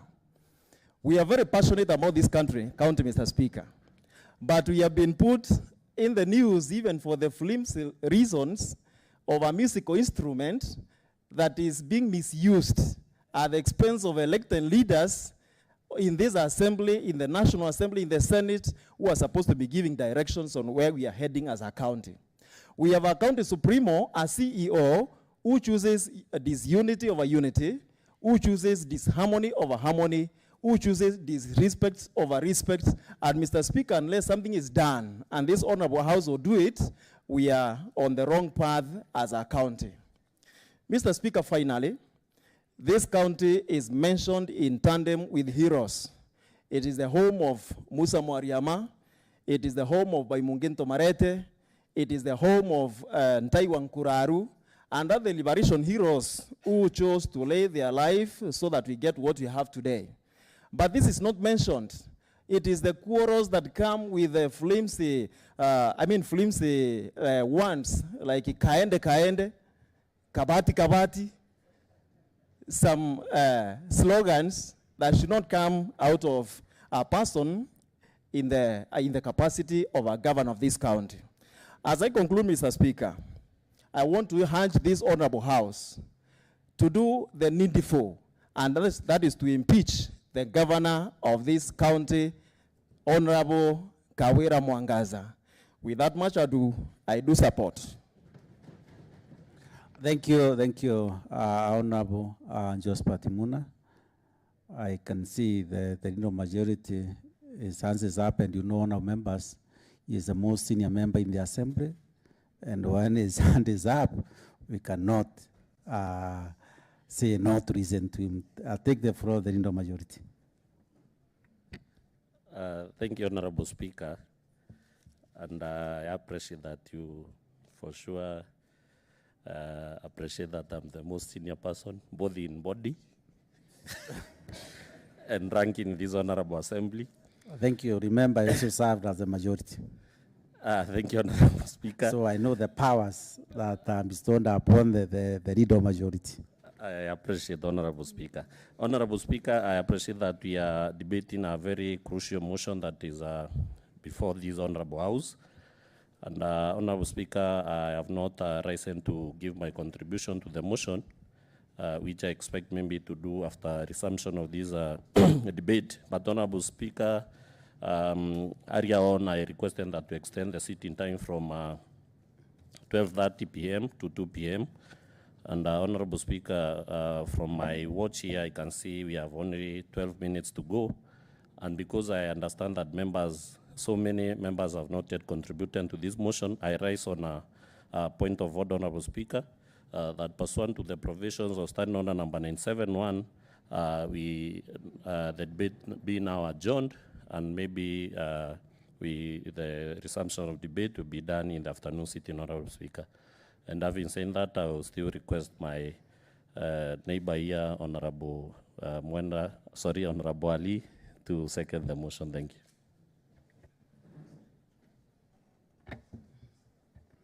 Yes, Honorable Ali, please, the Deputy Speaker, take the floor.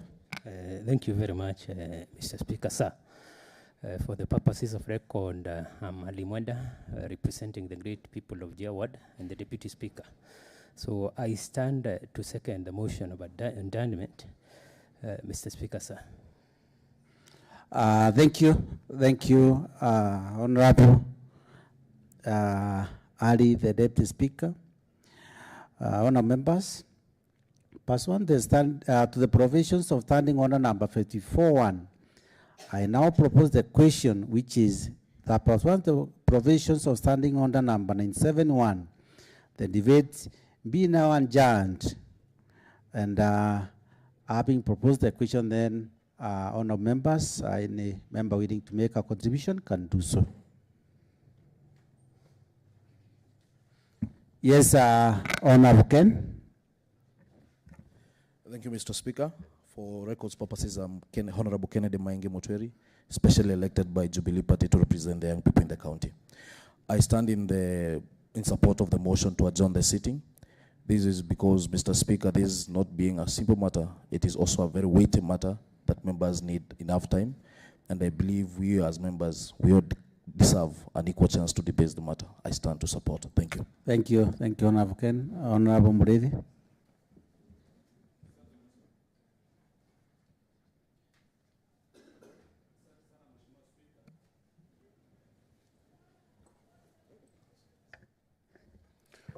Asante Mheshimiwa Spika sababu ya kunipatia nafasi hii. Kwa sababu ya kumbukumbu za rekonde hili njumba, mimi naitwa Mheshimiwa Mredhi na wakilisha eneo la wadi ya Gembe East na pia naibu wa wachache katika hili bunge. Tuna masuala tumbi nzima Mheshimiwa Spika ambao tunafaa kuangazia siku ya leo. Maana siku ya leo ni siku ya ndovu kumula manawe. Hivi kwamba tunafaa kuwa na muda ambao si muda mchache bali tuwe na muda ambao unafaa zaidi tuweze kuangazia yale ambayo yatufaa na yale yako mbeleni. Kwa hivyo nasimama kuunga mkono. Asante. Thank you, Honorable Muredi. Hata kama siwezi sikia ndovu akiwa amekula mwanawe. Honorable Frinda. Thank you, Mr. Speaker, sir. For the purpose of record, my name is Frida Naitogitobu. Speaker, I stand to support the motion by Honorable Mawera that we really need to energize for this motion, Mr. Speaker. We have a lot to tell our Meru people and the country as wide that we really need to re-energize and come back and tell our Meru people whatever we want to do with our governor. Thank you, Mr. Speaker, sir. Thank you, Honorable Frida. Then if there is no other contribution, what is it, Honorable Nkonja? Okay. Thank you, Mr. Speaker. I also rise to support the adjournment of the motion because the evidence we have against our governor is very much, and we have not enough time to debate. So I support the adjournment. Thank you, Honorable Nkonja. You are around, the law allows you to debate even up to tomorrow morning. Now, this juncture, I allow the mover to reply. The mover, please take the floor. Honorable Leader Majority. Thank you, Honorable Speaker, and I'm grateful for the support from members. We'll be able to ventilate more maybe in the afternoon sitting, Honorable Speaker. Thank you. Thank you, Leader Majority. Now, Honorable members, pursuant to the provisions of Standing Order number 54.2, I now put the question, which is that pursuant to the provisions of Standing Order number 971, the debate be now adjourned. With as many as of a similar opinion say aye. Will as many of a contrary opinion say nay. The ayes have it and the motion is passed. Clerk, let's take the next order. Order number 9, adjournment. Thank you, honour members. This House stand adjourned up to today, Wednesday, 2:30 p.m. Thank you, honour members.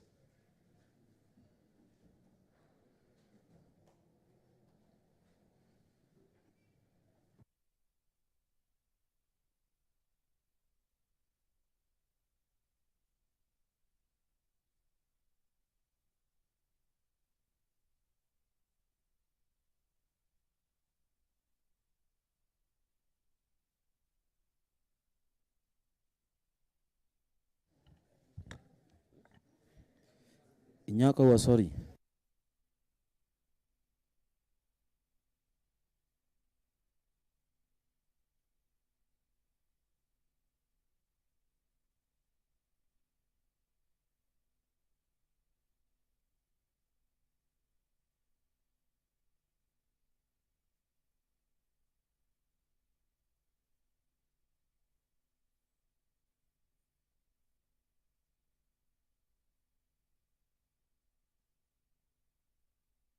Gigi ni Wero TV.